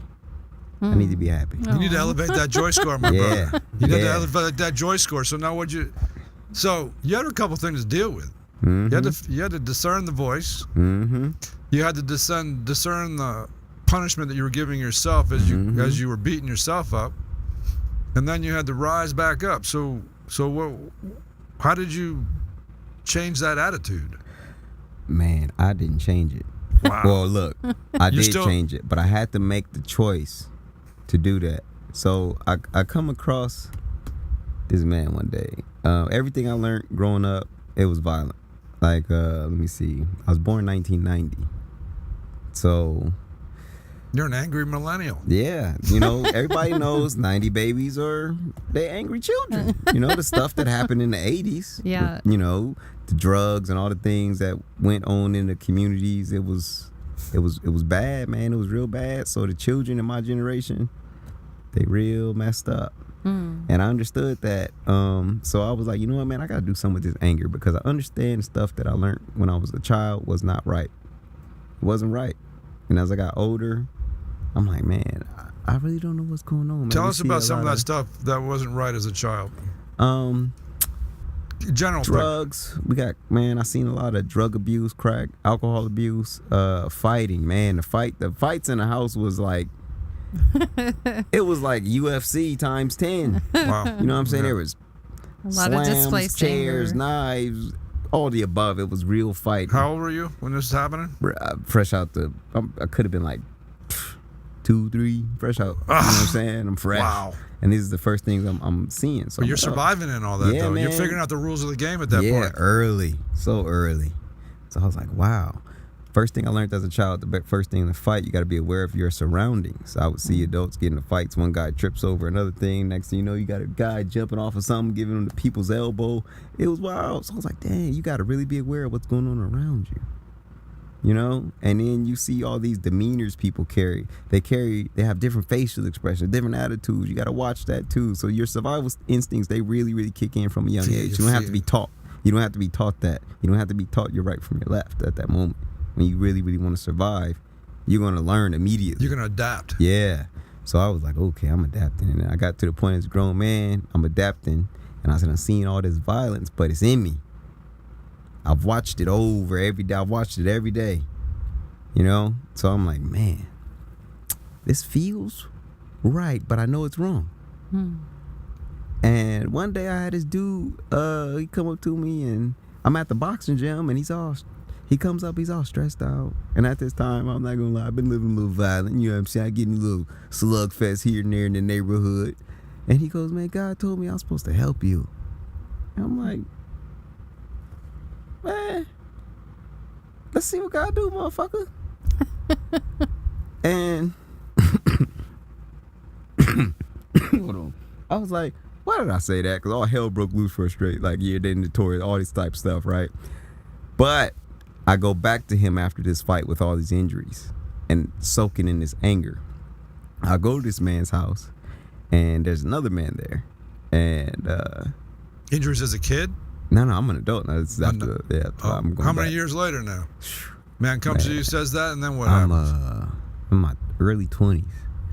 I meet another man at his house, because this guy did like physical, like stretching and other stuff. Right. So when he came to me, he thought that's how he was supposed to help me with the stretching, and it worked great. It brought man, it worked so good. But it was actually, I meet another guy, and this guy, we go to his house, and he told me we were going to work out. So I'm like, cool, man, let's work out. You know what I'm saying? I ain't no condition to work out. I got frostbite, my arms are messed up. I walk in the room, I see some other fighters. I'm like, cool, man, we about to get it in. And I sit down, and I look, and I see this guy sitting down, and he got his whiteboard up, and I don't see no ones and twos and punches and stuff. I'm like, man, what's this? You said we were going. And then I see some writings, and it's like, I asked him, is that Hebrew? And he goes, yeah.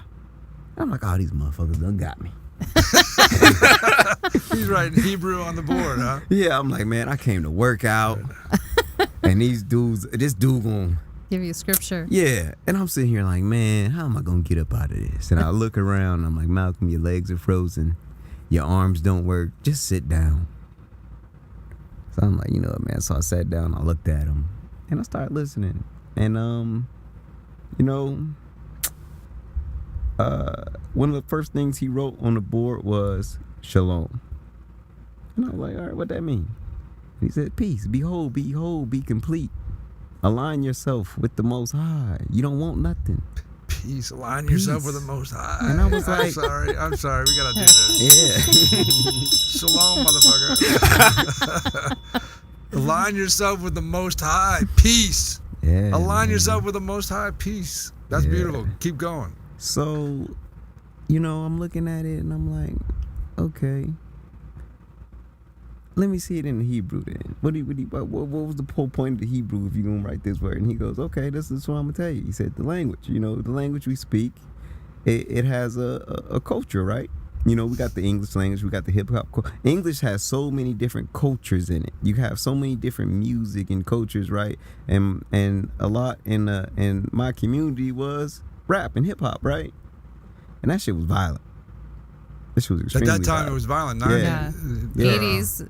80s to late night. Yeah. That music was pure violent.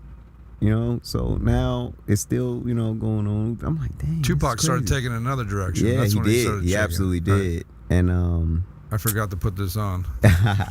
Keep talking. I'm sitting here like, dang, man, this rap music's right. The language you speak has characteristics and a culture behind it.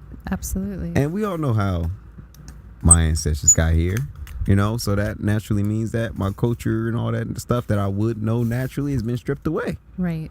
So we have to adapt and learn a new culture and pick that up. And, you know, so me, it was the Hebrew, man. I picked that Hebrew up and it really gave me some peace. I just studied the language. I kept it simple. I kept it real simple, man. I said, you know what, he's right. I read this language and guess what? There's no curse words in it. I'm like, what? You can't even cuss? Okay, that's cool. Because I got a potty mouth anyway that need to be changed. So then I start learning certain words. Like, it's going to sound like a cuss word, but it ain't. Shafak. Shafak. That's family. Family. And they turned shafak into fuck. Oh, really? Ooh, yeah, you see how they Oh. broke? Ooh, I hit you with Wow. a. I hit you Really? with one, didn't I? Yeah. Wow. Yeah. Shafak. Yeah. Oh, you see how you see how, So I'm like, Family. wow. Yeah, so I started realizing little things here and there. I'm like, dang, I'm really digging this language, man. Then I had my son, and I had a father, I knew him, but he was, you know, he wasn't the man that was supposed to raise me, obviously. So I grew up without him. He was a mother family. Yeah, and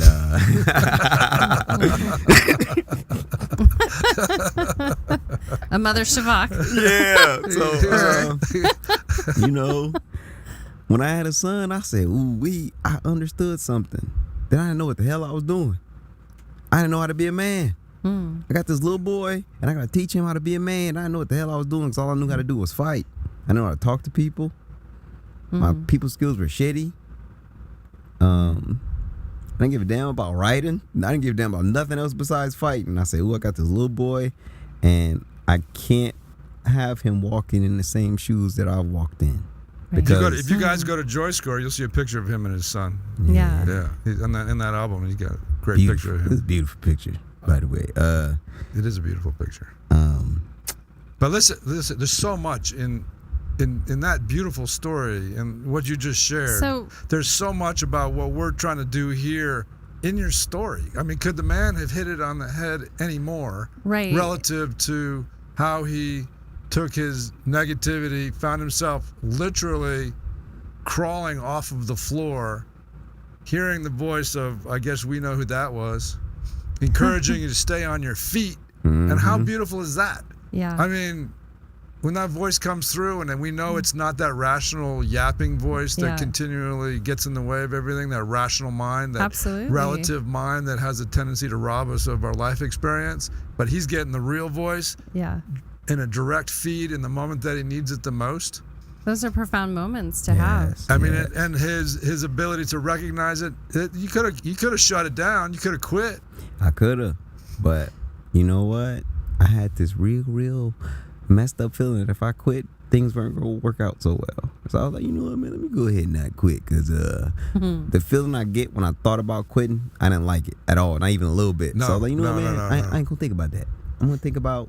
Well, you didn't have to. You had the man talking directly to you. You had a direct feed to the, regardless of what happened after that fight. Hey, I had a You- cheat code to the Matrix. That's right. Yeah. Went right through that time warp and had a direct feed, but yet it was interesting. You had that direct feed. Yeah, man, see, you said But a there were- time warp? Yeah. That's real crazy. That's exactly what it felt like.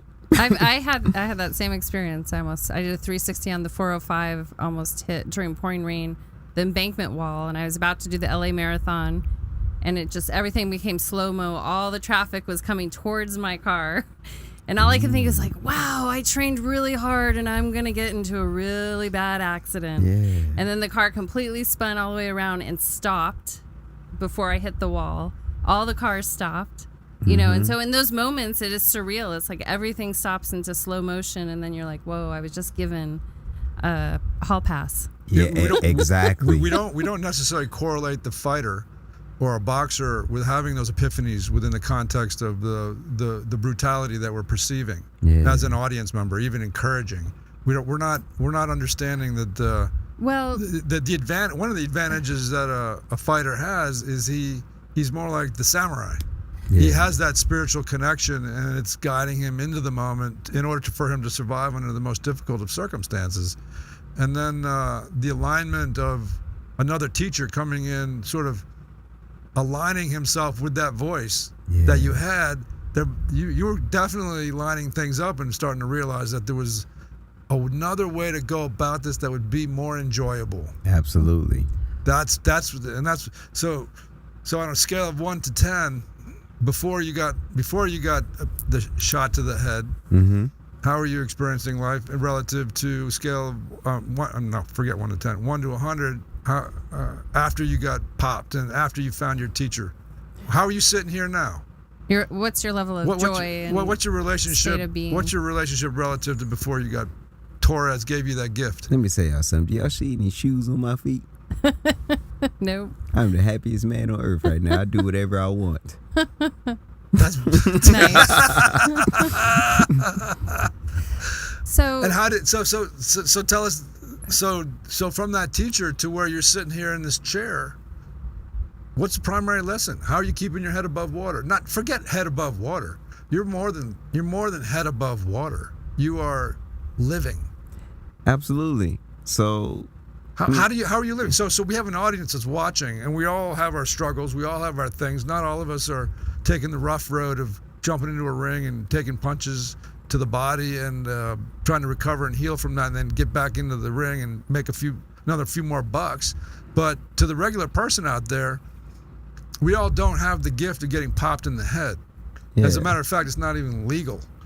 You can't even discipline your children. You can't even discipline your children. But the point is you took a shot. You took a shot that woke you up. yeah. And so this sport, given I guess Long Beach, I haven't been here that long, but I've heard it's got its own reputation. I haven't seen the dark side of it, but I guess as you were growing up in Long Beach, there was a lot more going on possibly than there is right now. Oh yes. Yeah, it's gotten better then. Yeah, Long Yeah, Beach is. it's gotten better in some areas and worse in some, but to me, I think overall it's a little bit better. Yeah.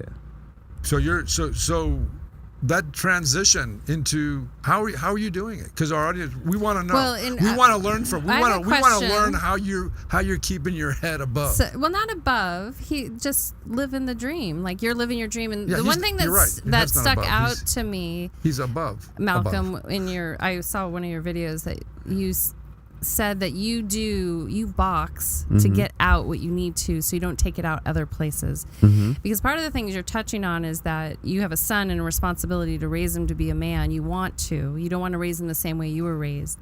And I think culturally, it doesn't matter where you're from, we don't welcome men to come into their masculinity in the sense to welcome them to fight, welcome them to express anger in a way that's healthy. Yeah. Because when I watch a boxing match, I mean, you've introduced me to like MMA, different things, and I really watch it from kind of like just observation, like, wow, those people are in their zone. Yeah. Like, this is not about me against you. It's like, how can I be the best in this moment? And then they hug at the end, you know?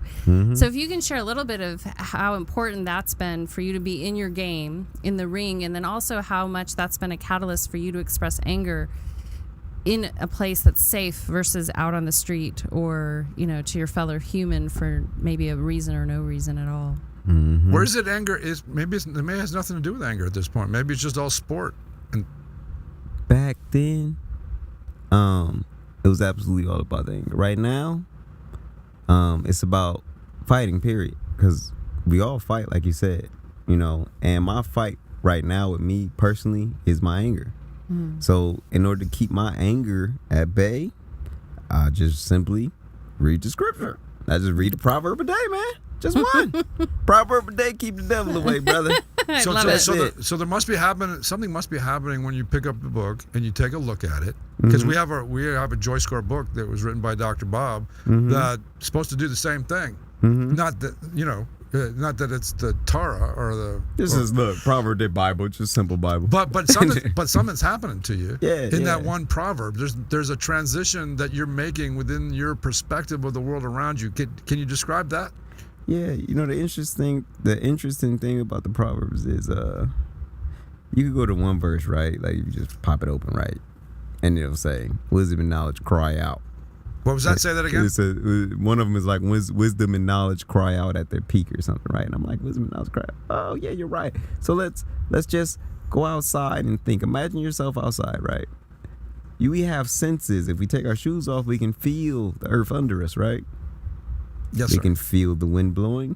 We can smell our environment. There's a whole lot going on. We watch animals. We see these things. We see these natural things going on, right?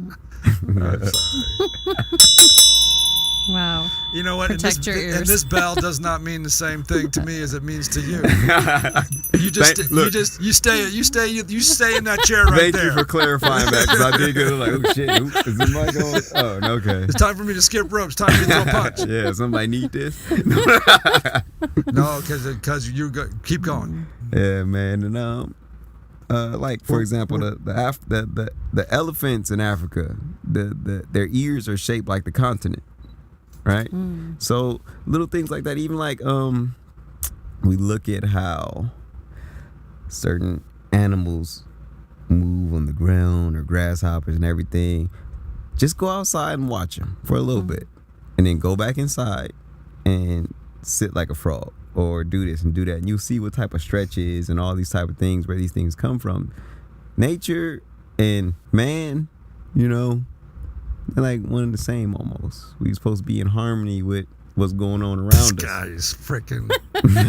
You're in the Tao. He's the next coming, man. Yeah. Yeah.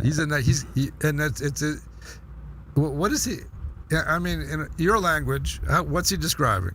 Well, you're describing the Tao. We are a part of nature, and so to be in harmony with all elements. And you're doing one of the favorite things that I love to do. If I have a quandary, I'm like, oh, let's go observe nature. Yeah. Because the humans, we make all these crazy stuff up, like, oh, this is the next big trend or whatever. But if I go observe the bears in the woods, I start to understand my relationship to the world a lot better. Absolutely. But look what he's doing. He's taken these errant thoughts, this old programming, and he's transcending it. Absolutely. He's going from the cloud to the sky. Yeah. He's becoming the bigger, broader picture of things, which allows him to simply move through the present. Right. And it allows him to put the thoughts away.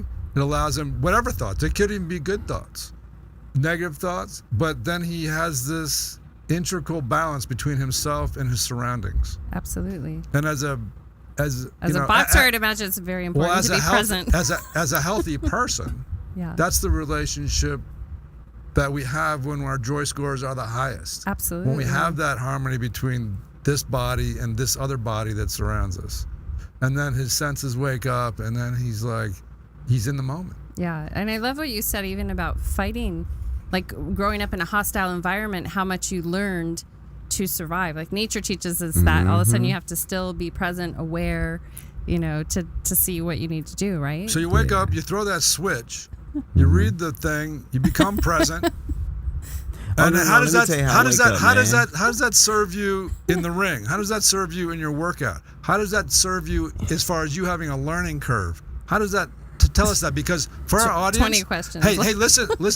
Well, listen to the He's gift. like your son. But listen to the gift that you're giving our audience. Oh, they getting some knowledge. They're getting some knowledge. So that understanding about not just having the book and then reading the book as if, oh, that's my duty, but the experience that you're taking from that wisdom, and how are you implementing that into your skill set? This is exactly how I'm doing it. I got this game, right? It's an Xbox game. I'm gonna just tell y'all this. I don't want to change it up. It's called For Honor. It's a sword fighting game. When I put my music on and I'm listening, and I'm dancing, I'm having a good time. I'm killing dudes left and right. But the moment I get mad and really try to get competitive, I start losing. I'm like, what is this? This don't make sense. Same thing with the fighting. When I'm in there having fun, I'm whooping ass left and right. The moment I decide to get mad and want to do it, no, it don't work out too well for me. So I understand. I'm like, wow, you know what? Everything I have to decide to be happy. I don't care what happens. He's got to decide to be happy. He's just It's a making a choice. choice to be happy. He's just making a choice to be happy. Make that choice. Make that choice. Make Dang it. it. Dang it, make that Okay, choice. Look, check this out.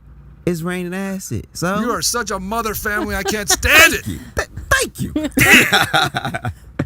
What's that word again? Shafak. It's Shafat. So look, No.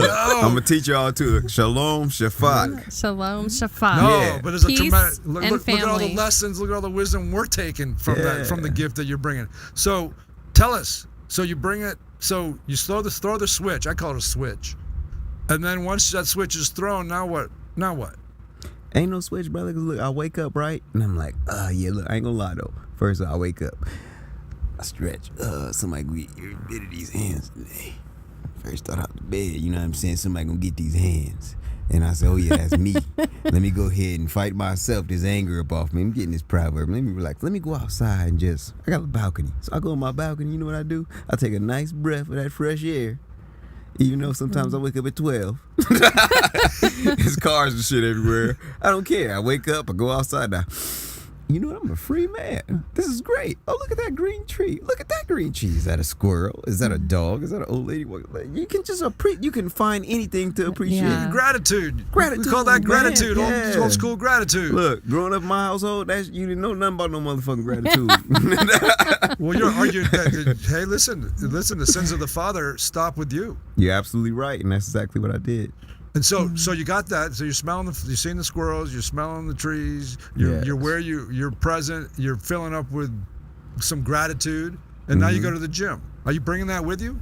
Yes. It looks like you are, because yesterday you do. were smug as a bug in a rug when I was at the gym with you. Yeah, man, I bring it to the gym, and you know what it does? It uplifts the area and the people around you. You know, I've seen people in I lived in Long Beach, you know, man. And Leadership.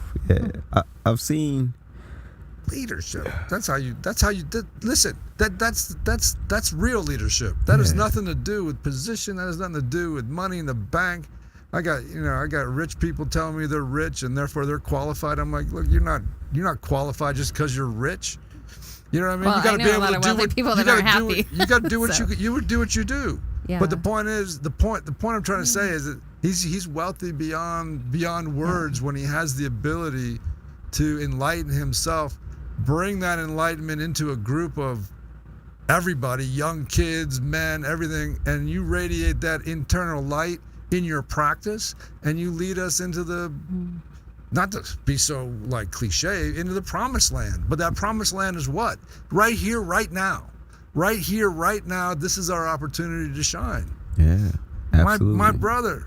So, question though, so can you share with the listener how to get out of the way of themselves? Because if we know, like I know myself, and you probably know, and all you guys know, I know. oh, if I shift my attitude right now, if I become grateful right now, it'll be beneficial to me and others. Can you share with the listeners, because it sounds like every day you kind of meet a little demon. Oh, of course. We all so, do every day. So if you can share with the listeners how they might get out of their way. This is how we about to get out of it right now. Look, everybody, if y'all listening, just do this. Look. Close your eyes. Go ahead and close them, man, and just take a deep breath. Everybody close your eyes, take a deep breath. And look, I don't care. Pat yourself in the back and just rub your Speak into that arm. mic so we can hear you. Pat yourself in the back or rub your arm. Just say, man, tell yourself thank you for all the hard work you've been doing, and I love you. Go ahead and do that, man, it feels good. Your body reacts to it. It does. Are you It's giving yourself a hug? Is that what you're man, doing? That's what, Hey, everybody out there that's watching, give yourself a big hug. hug. Appreciate yourself. Thank yourself. Thank your body for waking up. Thank you for laying down. Thank you for not hurting it when you went this. We are living energy inside these temples. Absolutely. We only get one. Yep. Take care of it. Appreciate it. Take care of it. Cherish it. I know it's a lot going on in people's life and stuff, but I tell people all the time, enjoy the hurt, because it ain't gonna last forever. Just enjoy it. Yeah. Enjoy the challenge. Enjoy the challenge, man, because after this shit's done, you're gonna be able to kick your feet back and laugh at it. That's it. So much wisdom in that. There's a freaking novel and a book in that. There's a novel and a book in that. Wow. So beautiful. He just gave us the path. He showed us how each one of us could find our own encouraging. But here's the nuance. Here's what makes you a professional. The difference between an amateur and a professional. The amateur goes into it with anger, tries hard, gets knocked out. Professional goes in harmony with himself, with his competitor, within the ring, within his audience. He has a certain level of harmony, so he can have the vision to predict where to go to gain advantage. Yes. And not because it's mean, but because that's the game. Exactly. And it's a game to a professional athlete. Exactly. It's a game, and it can never be anything other than that. Otherwise, what? We lose. We lose. And so that's the difference between an amateur. So that little switch that you're talking about, that we're throwing around and making a little fun of, but it's not just the enlightenment of the rider. It's your understanding that you are pursuing a different state of being, something that's going to switch to allow you to see. Absolutely. So you're going from a blind man to a man that can see. Absolutely. And you know what that feels like. So, can you nuance that? What is that feel like? So for our listeners and anybody out there, me included, who can appreciate this, because I know that in order for me to do what I do in my job, I have to switch. I have to throw the switch, otherwise I'm not effective. I can't see what my clients need. I can't be nuanced with the stories I tell. I can't see the light hitting in a certain way. I can't predict what somebody might. I'm blind. I'm a blind man. So you're doing it in a ring. I do it with film or theater or people that are trying to expand their talents. What is that?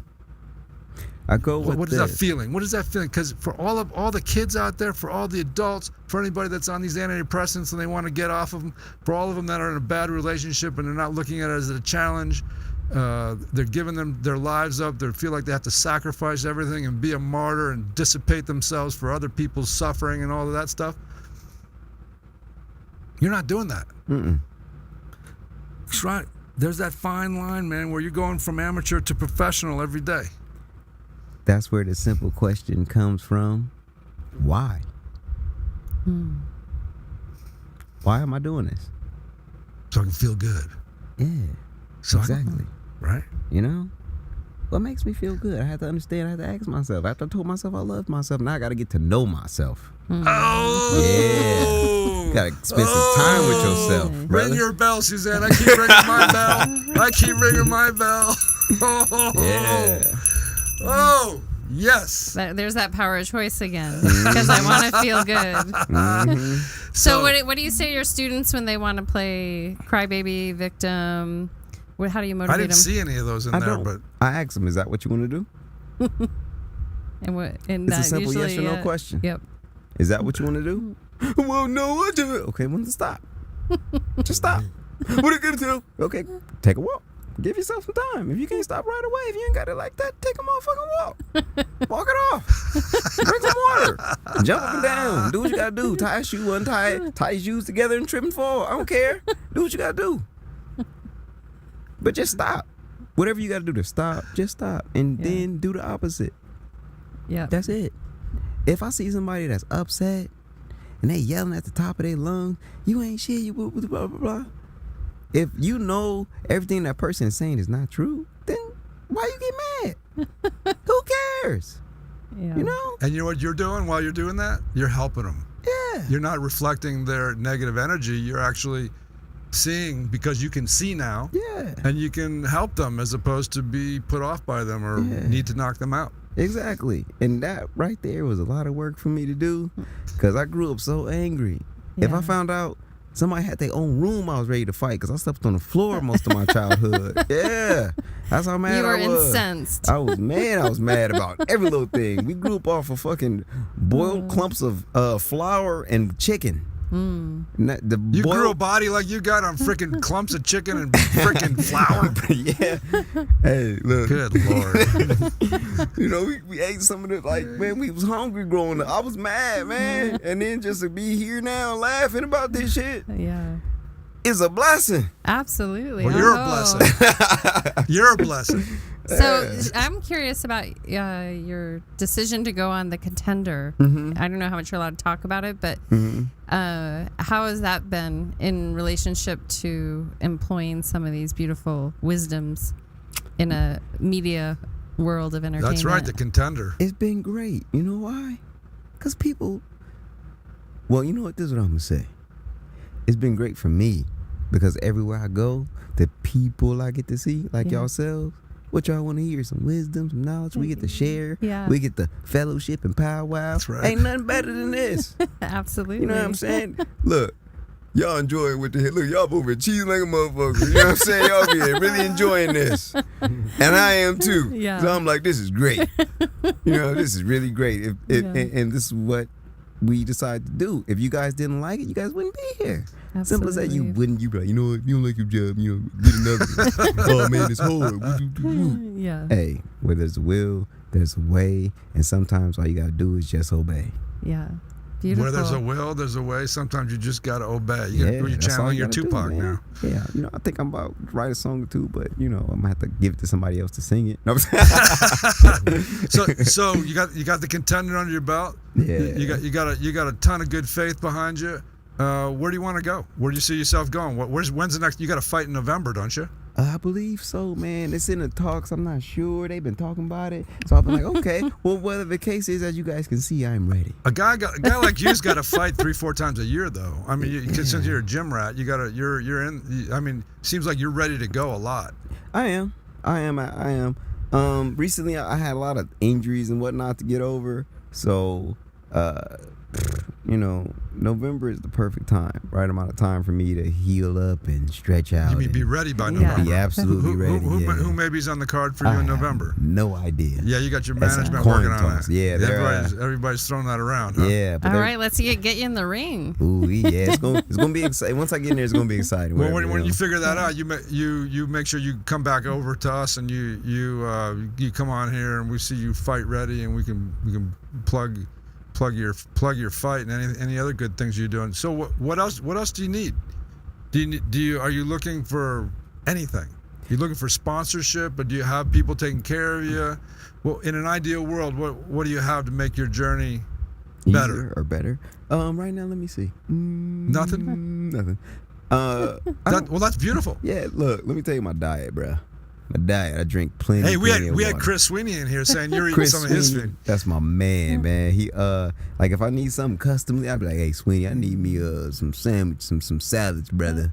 You know, Chris said I'm Sweeney a is the little- guy we had in here a couple weeks ago. Remember him? That Yeah, handsome and young he's been man? watching on here. Yeah. He's that handsome young man who came on here and kicked some serious butt and told us all about his journey and he actually. Actually, I think you're the one that helped him. Sweeney's a real good dude, and he got a lot of fire in his heart. Yeah.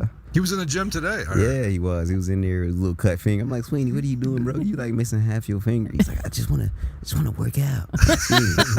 All right. He got in there and he sparred too with a little half a finger. I was like, bro, your Yeah. finger is like missing a piece. Oh no. Yeah, but I was like, you wanna get in there? So You cutting get up in all there, that though. chicken and broccoli. Yeah, exactly. So it's like, I'm like, man. I'm like, you can't be cut. I need your fingers. I need some healthy food too. You Yeah. know. But So listen. So clearly you have a fan club out there at this point. Yeah, The contender and people have been watching you fight and care about your journey and all my that stuff. Shafak Club. Your Shafak Club. Yeah, The family my club. family club. Yeah, That's I love nice.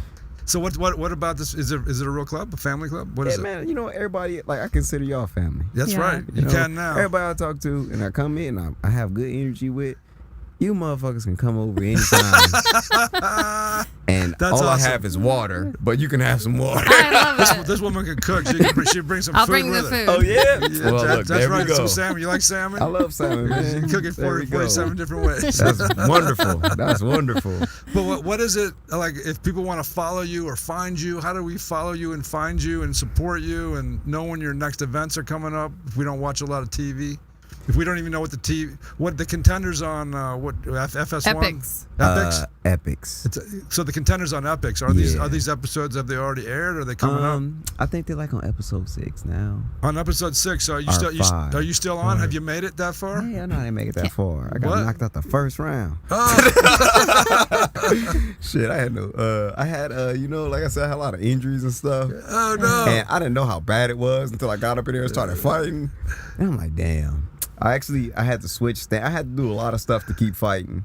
And if I didn't find this shalom, this was gonna be my last year. But Oh, man. thankfully, since I got it, I can keep. Look, Beautiful. it's a Proverbs 17 something to tell you how anger breaks you down physically, and it does. That Yeah. I can speak about right now. That anger will break you down physically. Thomas will always say it lowers your IQ. It does. It makes you a dumbass. Well, why does that? Because we go being a blind person in a ring. How are we going to survive being a blind person in a ring? We can't see. Well, let me tell you, the ring, this worldly ring, if you really, really want to survive, like I said, when I was a child, you make your mind up. I understood I wanted to survive. So them survival instincts kicked in immediately. If you want to see, you will see. Right. Just like that. But some of us didn't have anyone to tell us. I've been blessed just I had to get banged upside my head, but hey, I'd do it every day. If that was the way I had to learn, I'd do it over and over and over again. Well, see this hat I got on, right? Yeah. What's this? This is Jackrabbit. That's that boxing. JRB. Yeah, JRB. that Jackrabbit boxing. This is where this man works out. This is where I'm going to go start And you working out teach too. some classes there, right? Right. No, well, I do. JRB. JRB's like my home, man. When I'm That's there, his home. See that? I'm laid up. We sparring, we training. You know what I'm Yeah. saying? That's why I got it on. Yeah.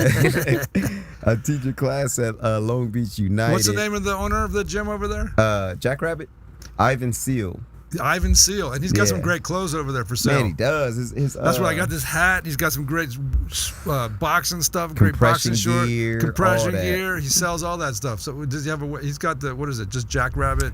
Jackrabbit Boxing. Just Yeah, I put it- and jackrabbitboxing.com? fitness. Jackrabbit Boxing and Fitness. And you work out or teach at Long Beach United Boxing. Yeah. Isn't this like a really roundabout conversation with 20 people talking at It's all once? good. You know what I'm saying? No, I'm trying to plug the thing. I'm Yeah, trying to yeah, plug yeah. it. No, I am too. Jackrabbitboxing.com is where you can get this stuff, and this is where you can find this guy. It's at 1780 Martin Luther King Boulevard.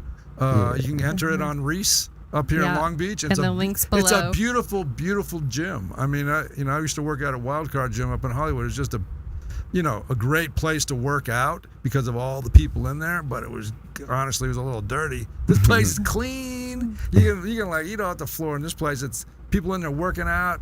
I mean, there's some really skilled individuals in there. It's a great place to go and just check out. And even if you want to just get Are around there the weights boxing there, too? game, figure it out. I like working out. He's got some boxing treadmills gyms. over there. He's got all sorts of things. He's got plenty of room to jump rope. He's got some great bags. They're in great condition. What's his name again? Ivan. Ivan, yeah. Ivan's got it going on. He did a beautiful look. When Ivan first took that, look, I've outlasted gyms there.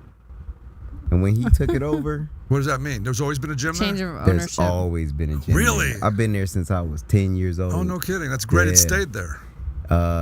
It did shut down for a minute and it opened up as something else, but it became Long Beach Boxing and Fitness. It opened up like that. Then Ivan ended up a couple of years after that. Ivan ended up turning into Jackrabbit, and since then, man, he's done a really, really excellent job with that place. It's only getting better. We want to have him in here and talk to him about running that business because he's actually helping the neighborhood Most definitely. keep that thing, keeping Yeah. keeping it vital, keeping it a place for young men to go, young men and women, or anybody that wants to go there. Most definitely. And get some mentorship, get some leadership. If they get to watch a guy like you and be around a guy like you doing your craft and be inspired by, I was inspired by watching it. I mean, it's a great environment to be in. Thank you. Regardless, people think that, oh, it's so violent. No, it's a tremendous amount of respect and honor in it. Well, because I think it's real. Like, I've been an athlete all my life, and I prefer working out in a boxing gym, actually. one thing about 'cause it fighting feels each natural. other is that the last thing you realize you want to get into is what? A fight. Because it's like you start to understand how vulnerable we can be Right. to each other, and we don't know if a little man packing a big punch, and you don't want to test it. Yeah. It's like you start to learn to respect each other in a way that is honorable. Yeah. And appreciate other people's skills. Watch other people grow. As they grow, you grow. So it's like this ensemble of Spartans.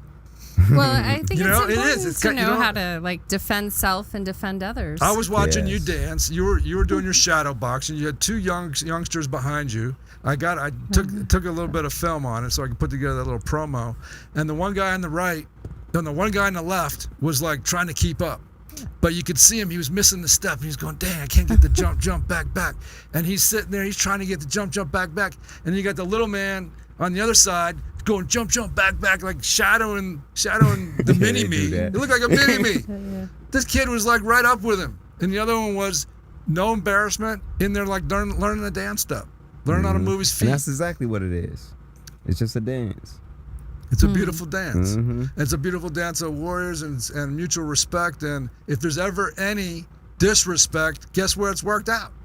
right there in the ring. Right there in the ring. And guess what? Yeah. As soon as that happens, we respect each other again. Yeah. And that used to be more socially accepted practice in and amongst the neighborhood without a gym. We all kind of understood who we were to each other, and men were allowed to exercise that without getting thrown in jail. This is a place that we can grow up and expand and learn our limitations, learn how to respect each other, learn how to do all sorts of beautiful things in that gym. Yep. Got like a minute left. Anything you want to say to your loving audience? I want to still know where to find you. I don't know where to find you. Oh, well, look. I have At- an Instagram, and that's At it. Malcolm It's underscore McAllister. McAllister or Yes. Mac 12. Malcolm underscore McAllister. You Okay. don't do this Facebook thing. You know what? It's, I it's suck the at social media. older You do? generation. Yeah, I can only have one. I have an Instagram and half a Snapchat. Yeah. Well, we got to That's work on that because Yeah. you need a media outlet. I got a guy. There's a guy, an old friend of mine, an Oscar-nominated producer, and he represents all sorts of people and knows how to market them. And do you have somebody like Yeah. that? My right man's here. right here. Oh, you got that? Then Yeah, that's why you're here now snapping then stuff away. you guys should talk. I just spoke with this guy the other day, but in terms of marketing on a broad scale and being able to hit the Hollywood hitters and elevate somebody's what are we elevating there when we're elevating somebody's stature? What's that Well, called? a public figure can have an impact on a community. So having a place on Twitter, just the common place where a website, those kind of things helps people access you and be inspired by you. You're a Yeah, wise that's man. what we want. More people should know you and hear you and listen to you and watch you do your work. And as long as you're a young man as you are, you still got a few more. It could good, be simple as few more vlogging. good. You definitely got several more years in this fight game as long as you keep that right up. Absolutely. Keep that. Listen, it's been a super honor to My have pleasure. you here, My pleasure. and you'll be seeing me over at that gym. This gym on my head, Jackrabbit Boxing Academy. Right on. I'll be over there and trying to lose my 15-20 Amen and to get that. inspired and maybe jump in the ring and show you how to do it. I'll be looking forward to it, man. I want to see what you can do, man. But hey, the day you stop learning is the day you get your ass Never, kicked. and that's one thing about that place. You never stop learning because Exactly. you gotta what? You gotta survive and adapt. Exactly. I'll Right? take moves from the children. I look, I'm like, oh, that's a good one. Hey, Love ladies and gentlemen, that's Malcolm. McAllister. No, Malcolm the Punisher. Oh. Can you believe the Punisher? You can't even put that on this guy. Malcolm the Enlightened teacher. one. Malcolm the enlightened one. Malcolm the enlightened He'll one. enlighten you. Send you in there with a white robe on. We'll work it out, man. We'll work it out. Well, listen, it's been a pleasure. Thank you so much for entertaining us and coming in and bringing all that wonderful wisdom. And we'll be seeing you soon. I hope. Thank you. And we're Yeah. going to run the end one, Thomas, Run it. and then come back to us. Yeah, come back to us.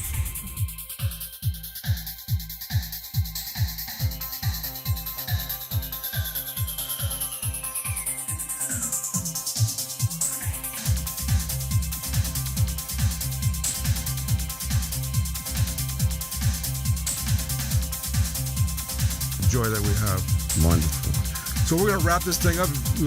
Wait across the hall and we'll get you settled up for your ride and everything. Are you sure? You are? Yeah. Okay. All right. You sure? Yeah. Okay, I got you. Yeah. You got him, Brian? Look, Yeah. I look. We got so much other stuff. Yeah, I just a lot of stuff flew over my head. So I was like, oh shit. It's so great to meet you. Man, I'm see you. Thank you. It's so great to meet you. Get him Keep out up there. the great work. Get a picture before we go. Oh, yeah. Well, it's a little bit more complicated than that. I gotta have lunch with this guy up in LA, and I'll talk to him about this guy. And I have this to show him. Go ahead, take a picture. Oh, okay. Let's do it. Hey, if you can get this, you can get this. Bring this in.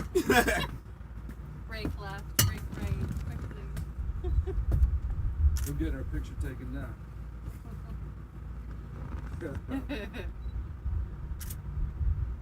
You get it?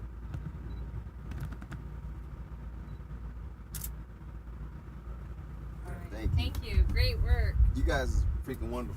You guys are wonderful. We're doing our best. We're doing what you're doing, except at your gym. Thank you. Let us know when you're ready to go, Y'all Thomas. too. Y'all keep Oh, we're it up. back on live, Thomas. Oh, we're back live. We're back live. We were taking a little photo op there for those. That was Malcolm, the Punisher, McAllister, and he was ready to rumble and shared some awesome wisdom with us, yeah? Absolutely. This makes me smile. That guy makes me smile. Yeah, what a full circle journey. Oh, my goodness, From right? saving animals to punching each other. No, we're not punching each other, learning from each other. Yeah, Teaching tough lessons to each other through Yeah. our blissful ignorance. Absolutely. You know, and doesn't matter where you're coming from, you can bring light into that environment. He's coming from a Absolutely. very difficult space and place and has learned to adapt and bring light into it. And that's, you know, far more difficult than a lot of people are challenged with on a daily basis, and they're a lot less happy than he is, I can tell you that. Yeah, well, I think there's something to be said to learn to understand like those inner demons within self and learning how to master them and bring them to light is super powerful, and he's, you know, rising to higher levels within his sport and his craft and inspiring others. Well, I'm inspired. I'm always endlessly inspired by these Yeah. individuals that are taking these, that have, you know, taking a risk. I don't even think they look at it taking a risk. I think they've just learned to, if I want to enjoy this, if I want to be in this, if I want to be healthy in this, if I want longevity in this, I need to figure out how to throw that switch that he figured out how to throw. Yeah. Right? I mean, what a wonderful thing. And he showed us directly how to raise our joy scores. Yep. Absolutely. Power of choice. Did he not lay it out? Well, yeah, just stop it. Well, the beautiful thing is there's a Yoga Chitananda. Yeah. Chitananda. Have you heard of that guy? Yeah. Well, this guy sits up on a mountain all day long and he meditates and sits there, and he said exactly what he said. Yeah. The wisdom of this man on a mountain, and Chitananda said, well, if you want to be happy, be happy. Yeah. It's a choice. It is a choice. Sometimes easier said than done, but it is a choice. Well, when a person can see, they have a choice. Absolutely. Like he said, in his anger or in his discord, he has no ability to see, and at some point, he has no choice. He becomes reactive to those environments. Yep, versus responding. So, which is so important. So, when we live from a place of joy, we're much more effective in the world around us. Hey guys, listen. You have a choice. Make the choice to raise your joy scores. This is Thomas Ardavany with Suzanne Toro. Signing off. It's been a wonderful evening. Have a great night. Are we out of here, Thomas?